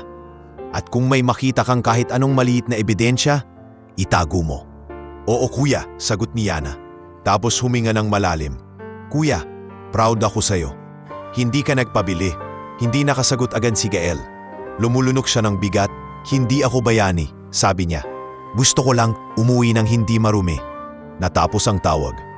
Naiwan si Gael sa kama. Nakatingin sa kisame. Hindi pa siya malaya. Pero may gumagalaw na proseso. May mga taong tumutulong. At may pahiwatig na pwede talagang mabuksan ang pinto. Pero sa labas ng pader na iyon, may mga taong hindi pa sumusuko. Mga taong sanay magtago sa pera at kapangyarihan. At si Gael, kahit bahagyang lumuwag ang tanikala, alam niyang hindi pa tapos ang laban. Dahil ang paglaya, minsan hindi paglabas ng kulungan, kundi pagharap sa mundong gugustuhing ibalik ka sa rehas. Hindi agad dumarating ang bagong simula na parang eksena sa pelikula. Sa totoong buhay, ang simula minsan ay isang papel na may pirma, isang araw na wala kang balita kung may mangyayaring masama, at isang gabi na nilalagnat ka sa kaba pero kailangan mo pa ring gumising kinabukasan. Sa protective facility, dumaan ang mga linggo na parang mabagal na alon. Hindi man siya sinasaktan doon, pero ramdam ni Gael ang bigat ng paghihintay, ang pakiramdam na hindi pa rin kanya ang buhay niya. Kahit bahagyang mas tahimik na ang paligid, tuwing may maririnig siyang yabag ng sapatos sa hallway, natitigil ang paghinga niya. Tuwing may tatawag mula sa opisina, umaangat ang sikmura niya, iniisip kung bad news na naman. Hanggang sa isang umaga, dumating si Attorney Mireya Sison kasama ang isang makapal na folder at isang ekspresyon na hindi pa rin masaya, pero mas malinaw. Gael, bungad ni Attorney Mireya, umupo sa kabilang side ng maliit na mesa. Nasupres ang isa sa mga pangunahing ebidensya. Nanlaki ang mata ni Gael. Ibig sabihin po? Ibig sabihin, sagot ni Attorney Mireya, hindi pa dismissed ang kaso. Pero humina sila. Na-prove naming inconsistent ang CCTV timestamp at hindi tugma sa inventory report. At dahil sa audit na sinimulan ni na Lieutenant Velez at Fiscal Talavera, hindi na po pwedeng basta-basta magpasa ng magic na dokumento. Huminga si Gael ng malalim, parang unang beses ulit nakahinga ng buo. Makakalabas na po ba ako? May conditional release habang inaayos ang technicalities, sagot ni Attorney Mireya. Bail terms at strict monitoring. Hindi pa ito full freedom. Pero makakauwi ka under supervision. Napapikit si Gael at sa likod ng talukap, bumalik ang mukha ni Yana. Nasaan po si Yana? Safe, sagot ni Attorney Mireya. Pero may bantang text, kaya inilipat siya temporarily. Si Lieutenant Velez nag-coordinate at si Nina Calma patuloy ang series niya. Sa araw ng paglabas ni Gael, hindi ito grand exit. Walang banda, walang sumalubong na media. Isang gate lang, isang pirma, at isang hangin na amoy kalsada at araw. Nandoon si Sister Apollonia, hawak ang maliit na bag na may ilang damit. Nandoon din si Miss Janelle Uson, may folder ng reintegration plan. At sa gilid nakatayo si Lieutenant Velez, hindi para magpa-picture, kundi para siguraduhin na hindi siya mahahabol sa unang minuto pa lang. Paglabas ni Gael, tumingin siya sa langit na parang hindi totoo. Sister, mahinag sabi niya, "Salamat, huwag ka magpasalamat sa akin." Sagot ni Sister Apolonia, ngumiti ng kaunti, "Magpasalamat ka sa Diyos at sa sarili mong tapang. Pero tandaan mo anak, hindi pa tapos." Tumango si Gael, alam niya, kahit malaya ang paa, may tali pa rin ang kaso. Ang unang gabi na sa labas, hindi siya umuwi agad sa dati nilang inuupahan. Masyadong risky. Sa halip dinala siya ni Miss Janelle sa isang maliit na transitional housing na pinapatakbo ng NGO. Malinis, simple at may curfew. "Temporary lang to," sabi ni Miss Janelle habang binubuksan ang pinto. "Hanggang makahanap tayo ng stable na work at safe arrangement. Importante, may routine ka. Work, training, rest." "Paano ako magwo-work?" tanong ni Gael, may halong hiya. "May record ako kahit hindi ako guilty." "Exactly why we build your pathway," sagot ni Miss Janelle. "May partner kami, small business owners, na open sa second chances. Hindi charity, work talaga." Kinabukasan, sinamahan siya ni Miss Janelle sa isang maliit na repair shop malapit sa baybayin. Pero hindi yung pier na puno ng anino. Mas tahimik ito, mas pang-community, bangkang pangisda, maliit na engine, lumang tools, at amoy ng gasolina na hindi masakit sa lalamunan. Sa harap ng shop, nakaupo ang may-ari, matandang lalaking sunog sa araw, may balbas na puti at may tindig na parang nasanay sa alon. Thomas Iralde ang pangalan, dating seafarer na umuwi at nagbukas ng talyer para sa mga mangingisda.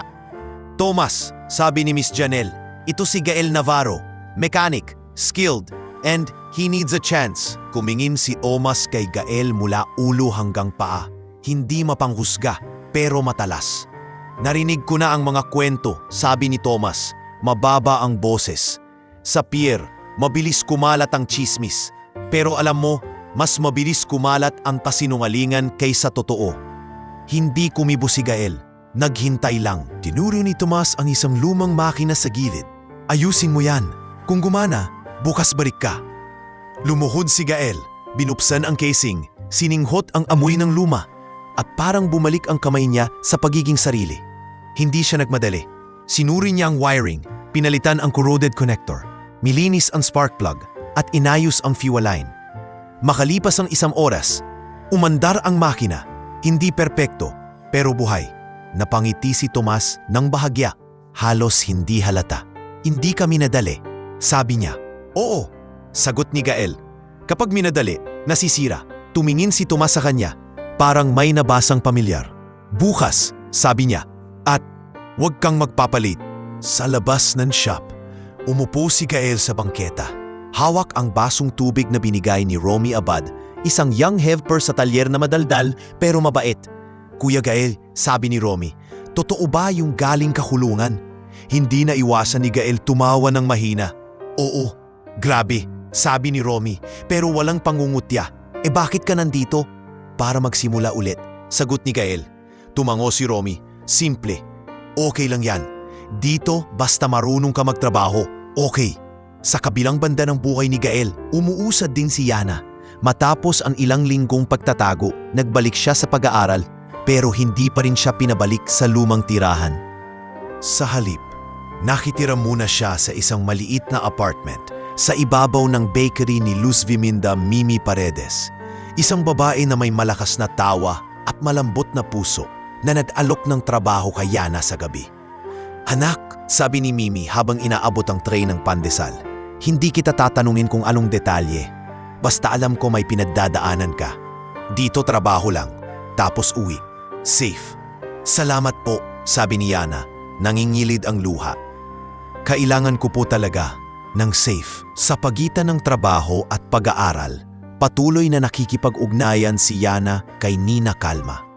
Hindi man palaging nagkikita, may mga pagkakataong nag-iiwan siya ng impormasyon, mga pangalan ng tao sa pier, mga date na may unusual movement, at kahit mga simpleng obserbasyon. "Yana," sabi ni Nina sa isang tawag, Lumalabas na may pressure mula sa mga taong may koneksyon.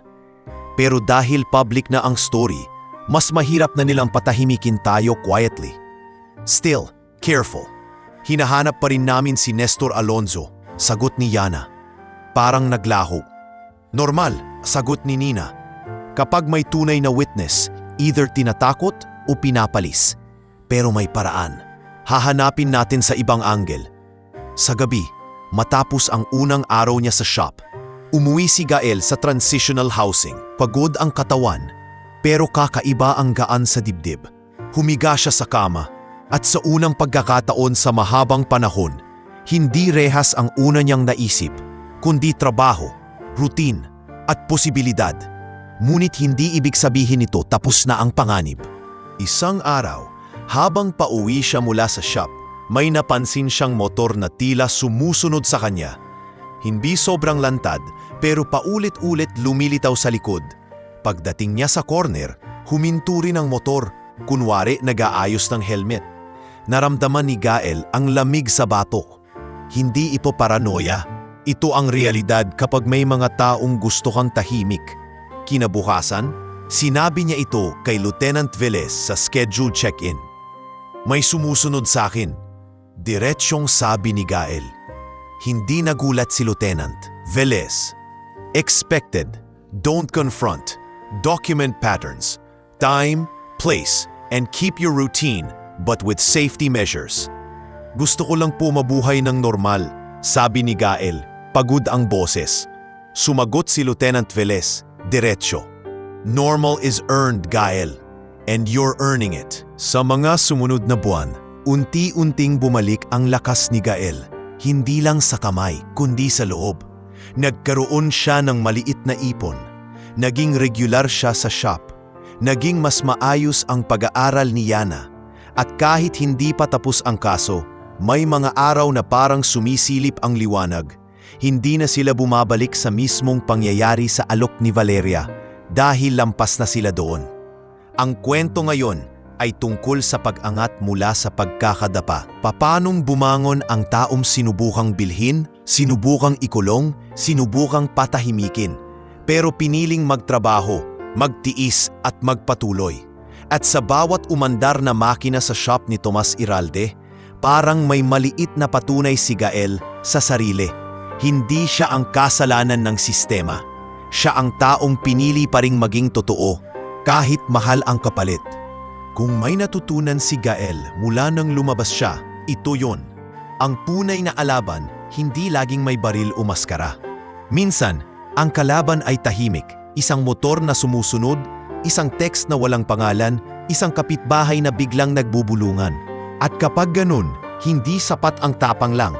Kailangan mo ng talino, tiyaga, at mga taong handang tumayo sa tabi mo kahit may kapalit. Lumipas ang ilang buwan mula nang magsimula siya sa repair shop ni Tomas Iralde. Naging mas pamilyar ang amoy ng langis kaysa sa amoy ng kulungan. Naging mas normal ang tunog ng umaandar na makina kaysa kalabog ng rehas. Pero kahit sumisilip ang normal, alam niyang may tali pa rin ang buhay niya. Ang kaso, ang investigasyon, at ang mga taong ayaw mapahiya. Isang hapon, habang nag-aayos siya ng maliit na outboard motor para sa mangingisdang si Caruel Pineda, dumating si Miss Janelle Uson sa shop. Hindi siya nang umingiti gaya ng dati. Mabilis ang hakbang, may dala siyang envelope. Gel, tawag niya sabay tingin sa paligid. Kailangan kitang makausap. Ngayon, nagpahid si Gel ng kamay sa basahan. Anong nangyari? In short, bulong ni Janelle, may lead tayo, yung witness na hinahanap ni Yana, si Nestor Alonzo.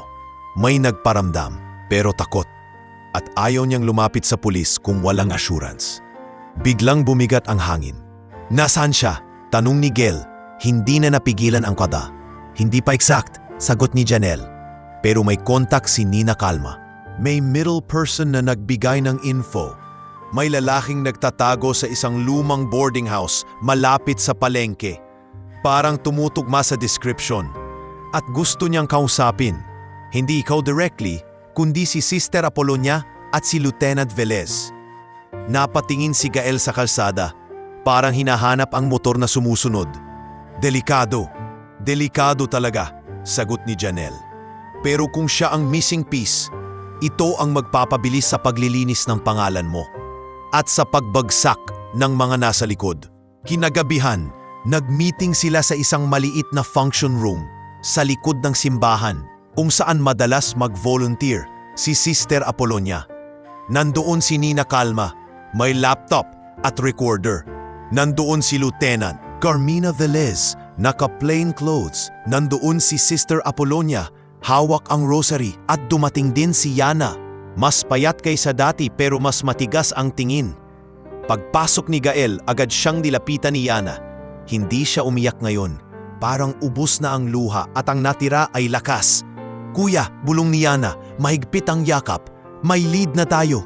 Humawak si Gael sa balikat niya. Ingat ka, huwag kang malapit sa panganib. Kuya, sagot ni Yana, diretso. Panganib na tayo, simula pa lang. Pero ayoko na ring tumakbo. Umubo si Nina, senyas na magsimula na sila. Okay, sabi niya, boses ng taong sanay mag-organize ng chaos.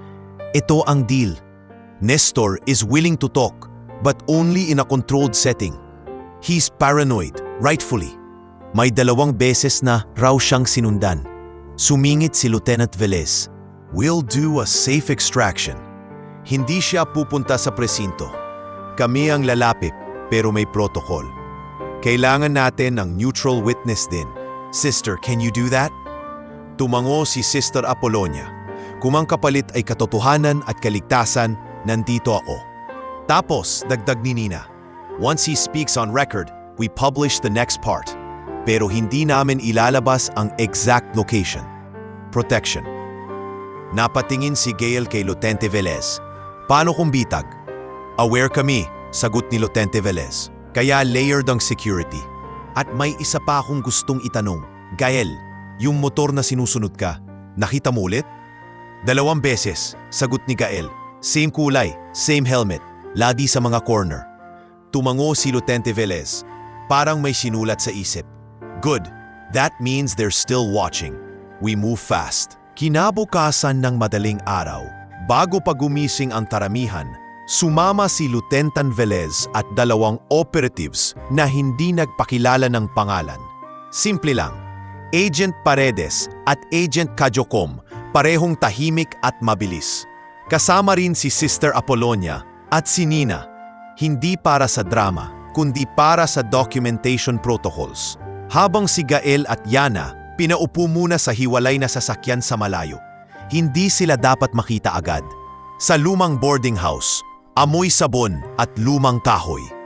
Kumatok si Lieutenant Velez ng 3 beses, may code na ibinigay ng middle person. Ilang segundo, bumukas ang pinto ng kaunti. Lumitaw ang mukha ng lalaking halatang ilang araw nang hindi nakakatulog. Maputla, may balbas na hindi pantay, at ang mata ay laging sumisilip sa likod. Si Sister? Pabulong niyang tanong. Pumapit si Sister Apollonia. Mahinahon. Ako, sagot niya. Anak, ligtas ka. Nandito kami para pakinggan ka. Huminga ng malalim ang lalaki. Ako si Nestor Alonso, sabi niya. Halos hindi marinig. Pinapasok siya sa isang maliit na kwarto at doon inilabas ni Nina ang recorder, pero hindi pa pinindot. Nestor, sabi ni Nina, bago tayo mag-record, gusto kong malaman mo, may legal protection dito. Si Lieutenant Velez is internal affairs. Si Sister, neutral witness. Walang drama, katotohanan lang. Kumingin si Nestor kay Lieutenant Velez, tapos kay Sister, tapos sa pader. Parang hinahanap ang butas kung saan pwedeng pumasok ang takot. Sa huli, tumango siya. Okay, sabi ni Nina. Pinindot ang record. Tell us what you saw. Nestor napapikit. Parang binabalikan ang gabing gusto niyang kalimutan. Yung gabing nawala ang kargamento. Nasa pier ako, sabi niya. Hindi na ako regular pero bumalik ako para kunin yung last pay ko. Tapos nakita ko may truck na hindi nakalag. May mga taong may ID na parang official pero alam mong peke. Kilala mo? Tanong ni Nina. Hindi lahat, sagot ni Nestor. Pero may isa akong nakilala. Si Hugo Bayot, yung security supervisor sa pier.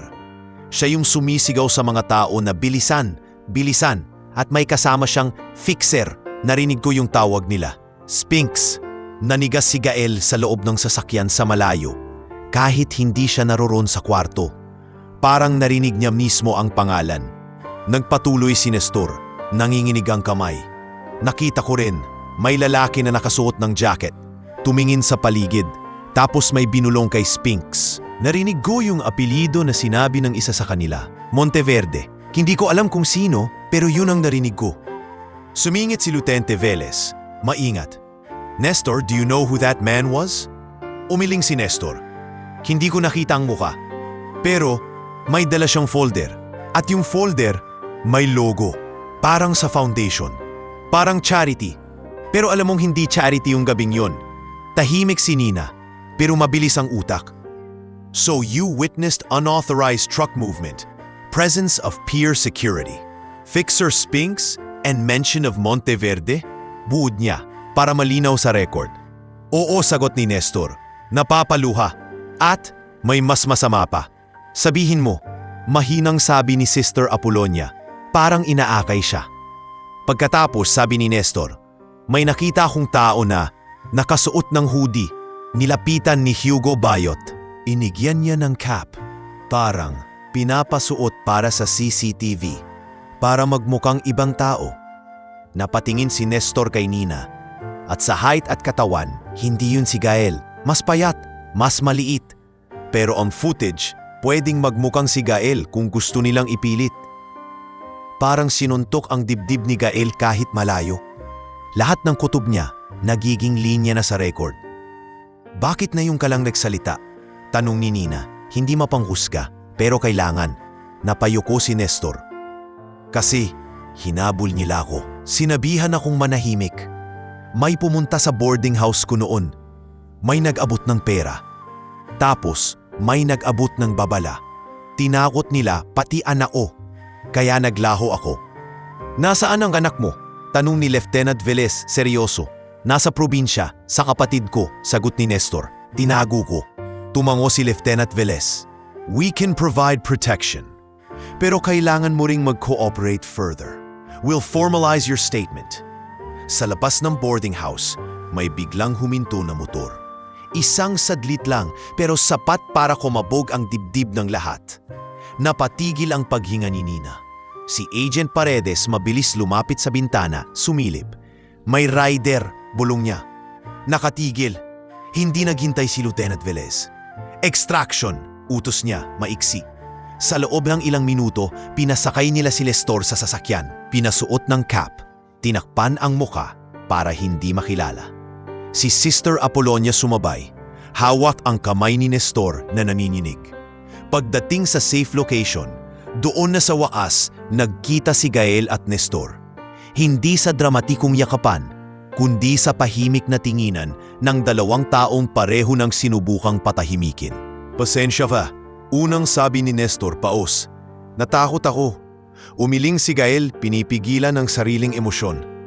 Kung ako nasa kalagayan mo, baka natakot din ako. Pero salamat, kasi ngayon, may totoong linya na. Sa gilid si Yana napapikit at napahawak sa bibig. Parang hindi makapaniwala na may taong handang magsabi ng nakita. Kuya, bulong ni Yana. Ito na to. Tumango si Gael, ngunit hindi siya nagdiwang. Dahil alam niya, kapag may lumabas na testigo, lalong magiging desperado ang mga makapangyarihan. At kung desperado sila, mas delikado. Si Nina kalma habang tinitiklop ang recorder, tumingin kay Lieutenant Velez. We publish soon, sabi niya. But we protect Nestor. Agreed, sagot ni Lieutenant Velez. And we move to arrests. Not tomorrow. Now that we have a direct witness connecting peer security, Sphinx and Monteverde. At sa unang pagkakataon, naramdaman ni Gael ang kakaibang timpla ng pag-asa at takot. Pag-asa dahil may katotohanan na sa mesa at takot dahil alam niyang kapag tumama ang katotohanan sa mga may kapangyarihan, sisipa sila pabalik ng mas malakas. Hindi dumating ang hustisya na parang kidlat, isang bagsak, tapos na. Dumating ito na parang alon, paulit-ulit, minsan mahina, minsan malakas. Pero kapag tumama na sa pundasyon, unti-unting guguho ang itinayong kasinungalingan. Matapos magsalita si Nestor Alonzo, naging mas mabilis ang kilos ni na Lieutenant Carmina Velez at Fiscal Enrico Talavera. Hindi na ito bastang investigasyon. Naging operasyon ito na may oras, may target at may panganib. Isang madaling araw habang si Gael ay nasa transitional housing pa rin at naghahanda sanang pumasok sa shop ni Tomas Iralde, tumawag si Lieutenant Velez. Gael, diretsong sabi niya sa telepono, walang paligoy. May raid sa pier. Huwag kang lalabas. Stay put. May posibilidad na gumalaw sila pabalik. Nanlamig ang batok ni Gael. Si Yana? Under protection, sagot ni Lieutenant Velez. Nina and her team are also secured. Nestor is relocated. Pagkababa ng tawag, umupo si Gael sa gilid ng kama. Pinisil ang rosaryo na iniwan ni Sister Apolonia. Sa labas, tahimik ang kalsada. Pero alam niyang sa pier, may mga pinto nang binubuksan. May mga taong hindi na makakatakbo. Sa pier, bumagsak ang operasyon na parang maingat na itinanim na bitag. Hinuli si Hugo Bayot, security supervisor na matagal nang untouchable dahil sa koneksyon. Nakuha ang ilang logbook na matagal nang tinatago sa back office. At ang pinakamalakas na pangalan sa unang bugso, si Crispin Spinks Magsino. Hindi siya dramatic na tumakbo. Ang ginawa niya, sinubukan niyang tumawag. Pero bago pa tumunog ang telepono sa kabilang linya, nakaposas na siya. Sir, may mali. Sigaw ni Spinks habang inaaresto, kunwari inosente. Nabibiktima lang ako. Sumagot si Agent Kajukom, malamig. Marami ka nang biniktima, Spinks. Ngayon, ikaw naman. Kasabay ng operasyon, pinatawag sa formal inquiry ang mga taong matagal nang umiikot sa pangalan ng Monteverde. Lumabas sa records ang mga shell companies, ang mga permit na peke at ang mga resibo ng donasyon na hindi malinay ang accounting. At sa gitna ng lahat ng iyon, isa ang tumama na parang martilyo, ang pirma ni Leandro Monteverde sa mga dokumentong itinuro ni Ivo Carandang, na ngayon ay formal na ring witness sa ilalim ng protection arrangement. Sa unang hearing, hindi pa bumabagsak ang buong mundo ni Valeria Monteverde. Hindi agad, dahil sa totoong buhay, ang mayaman may buffer, lawyers, PR at mga kaibigang sanay magpatahimik ng balita. Pero iba na ngayon, may affidavit, may audio record, may neutral witness at may testigo sa pier na nagsalita na. Sa isang closed-door proceeding, naroon si Valeria, hindi na kasing kalmado ng dati. Nandoon si attorney Solana Quintanar, pilit pinapantay ang tono. Nandoon si Ramon Gatchalian, mas tahimik kaysa dati. Parang alam niyang hindi na kayang ipangharang ang katawan sa katotohanan. Miss Monteverde, sabi ni Fiscal Talavera, formal, you are being asked to respond to allegations of attempted bribery, coercion, and obstruction. Tumawa si Valeria ng mahina, pero nanginginig ang dulo. You think you can pin this on me? Tanong niya. Because of a detainee's statement? Sumagot si Lieutenante Velez, diretso. Not just his statement. There is a documented pattern. And the moment you mention his sister, there was a threat. That's not business, that's coercion. Hindi sumagot si Valeria. Saglit lang. Pero sa katahimikang yun, nakita ni Gael sa alaala ang unang beses niyang nakaharap ang babaeng ito. Kontrolado, confident, parang walang pwedeng tumanggi. Ngayon kahit may tindig pa rin, may crack na. Habang umiikot ang kaso, tinuloy ni Nina Calma ang series niya. Hindi siya naglabas ng pangalan ng basta-basta. Bawat paragraph may dokumento, bawat claim may source. At habang lumalabas ang kwento sa publiko, dumami ang mga taong naglakas loob. Isang dating garda ang lumapit kay Lieutenant Velez, Guard Efren Malabanan, na matagal nang tahimik pero may konsensya. Ma'am, sabi ni Efren, pawis ang noo sa kaba. Hindi ko po kayang manahimik habang may mga taong nabubulot sa kasalanang hindi nila ginawa. May mga utos noon, galing sa taas. Galing kay Guard Miko at sa ilang pulis na dumadaan tuwing may donasyon. Hindi na nakaangat si Guard Miko Sanggalang sa sigaw at batuta. Nang dumating ang warrant, hindi siya nakasigaw. Tahimik siyang dinala palabas. At sa unang beses naramdaman ng mga preso ang salitang pantay. Kahit saglit. Sa kulungan, si Dino Braganza sinubukan pang magmayabang pero nang mawala ng proteksyon at mapansin ng management ang footage at pattern ng pananakot, inilipat siya sa mas mahigpit na facility. Hindi ito instant karma, pero ito ang unang pagbagsak ng hari sa block. At si Berto Lacerna, sa tulong ni na Sister Apolonia, Dr. Santi Velasco at Nurse Rhea Panganiban, naayos ang medical intervention. Hindi biglang gumaling, pero nabigyan siya ng dignidad. Tamang gamutan, tamang dokumento. Ilang buwan ang lumipas. Nakalabas siya sa ilalim ng parole program dahil sa good behavior at health considerations. Nang unang magkita sila ni Gael sa labas, sa gilid ng simbahan kung saan minsang nag-meeting, hindi sila nagyakapan ng matagal. Parehong lalaki, parehong sanay pigilan ang emosyon. Akala ko di ko na to mararanasan. Sabi ni Berto, nangingilid ang luha pero nagpipigil.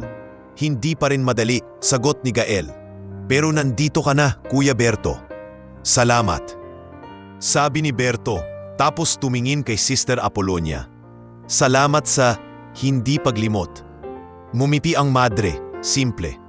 Hindi ko kayo ililigtas. Tinulungan ko lang kayong makita na pwede niyong iligtas ang sarili niyo. Sa Orte, dumating ang araw na kinatatautan ni Gael at sabik na sabik din siyang makita. Ang araw na babasahin ang ruling sa kanyang kaso. Hindi ito eksenang may prampet. Simpleng courtroom, amoy papel, kahoy at pagod ng sistema. Kasama niya si ating Mireya Sison, si Yana na ngayon mas matapang na ang tindig, at si Tomas Iralde na tahimik lang pero nandun. Parang ama na hindi nangungusap pero hindi umaalis. Mr. Gael Navarro, sabi ng judge, formal, based on the newly presented evidence, witness statements, and inconsistencies in the prosecution's primary exhibits, the court orders the dismissal of the case for lack of merit. Hindi agad tumunog ang mundo para kay Gael. Parang may ilang segundo na hindi niya alam kung pwede ba siyang huminga. Napahawak si Yana sa braso niya. Kuya, narinig mo? Tumango si Gael. Nanginginig ang panga. Oo, sabi niya, halos pabulong. Narinig ko. Paglabas nila ng courtroom, hindi siya sumigaw. Hindi siya nagdiwang ng maingay. Umupo lang siya sa hagdan, tinitingnan ng araw, at unang beses sa mahabang panahon, ang bigat sa dibdib niya lumuwag ng buo. Lumapit si Nina Calma, hawak ang notebook, pero hindi siya nag-record. Gael, sabi niya, hindi kita pipiliting magsalita kung ayaw mo. Pero gusto ko lang sabihin, may epekto ang ginawa mo, maraming lumapit, maraming natulungan. Sumagot si Gael, pagod pero totoo. Hindi ko ginawa to para sumikat. Ginawa ko to para umuwi. Lumapit si Lieutenant Velez, nakatayo sa gilid, parang hindi sanay sa sentimental. Navarro, sabi niya, you did your part. Now do the next part. Live well. That's the best revenge against people who wanted you broken. Lumipas ang mga taon. Hindi mabilis ang paghilom, pero nangyari. Si Gael sa tulong ni Ms. Janelle Uson at ni Tomas Iralde, nakakuha ng skills certification at nakapag-ipon. Hindi siya bumalik sa pier na naging lugar ng trahedya. Sa halip, nagbukas sila ni Tomas ng mas malaking repair shop. Hindi lang para sa makina ng bangka, kundi para sa mga taong gustong magsimula ulit. Tinawag nilang Tibay Talyer, hindi para sa drama, kundi para sa paalala. May tibay na hindi kayang bilhin. Kinuha nila si Romy Abad bilang regular helper. Kinuha rin nila si Berto, hindi bilang mekaniko agad, kundi bilang taga-asikaso at quality check. Work na kaya ng katawan niya. At sa isang linggo, dumating si Ivo Carandang, hindi na bilang takot na preso, kundi bilang taong gustong magbayad ng utang sa tamang paraan. Volunteer sa NGO, tumutulong sa documentation at livelihood coordination. Tahimik siya, pero mas matapang na ang mata. Si Yana naman nakatapos ng pag-aaral. Hindi siya yumaman bigla, pero naging stable. Nagtrabaho siya sa isang maliit na admin office. At tuwing weekend, tumutulong siya kay Mimi Paredes sa bakery. Hindi na dahil takot, kundi dahil gusto niyang manatiling grounded. Sa isang hapon na tahimik, sa gilid ng dagat, hindi yung pier na puno ng anino, kundi sa maliit na pantalan ng mga mangingisda. Umupo si Gel at Yana sa harap ng pangkang katatapos lang nilang ayusin. Umaandar ang makina, steady ang tunog, parang puso na umakalma. Kuya, sabi ni Yana, nakatingin sa alon. Naalala mo yung araw na akala natin tapos na tayo? Tumawa si Gael ng mahina. Araw-araw yun noon. Mumiti si Yana, saka huminga ng malalim. Ngayon, parang kaya na natin. Tumango si Gael, pinisilang palad niya sa tuhod. Ramdam ang init ng araw. Kaya na, sabi niya, hindi dahil may nagligtas sa atin na mayaman, kundi dahil tumanggi tayong ibenta ang sarili. Sa malayo, nakatayo si Sister Apollonia, nakatingin lang, parang masaya sa simpleng tanawin. Dalawang magkapatid na hindi na nagtatago. Sa tabi niya, si Nina naglalakad papalayo. May bagong kwento na hahabulin, pero may ngiti sa labi dahil alam niyang may isang kwentong natapos ng may dignidad. At si Gael, sa tunog ng makina at alon, alam niyang ang tunay na kalayaan ay hindi lang pag-alis sa kulungan, kundi ang pagbalik sa sarili at ang pagpiling mamuhay ng malinis kahit maraming gustong dumumihis sa kanya.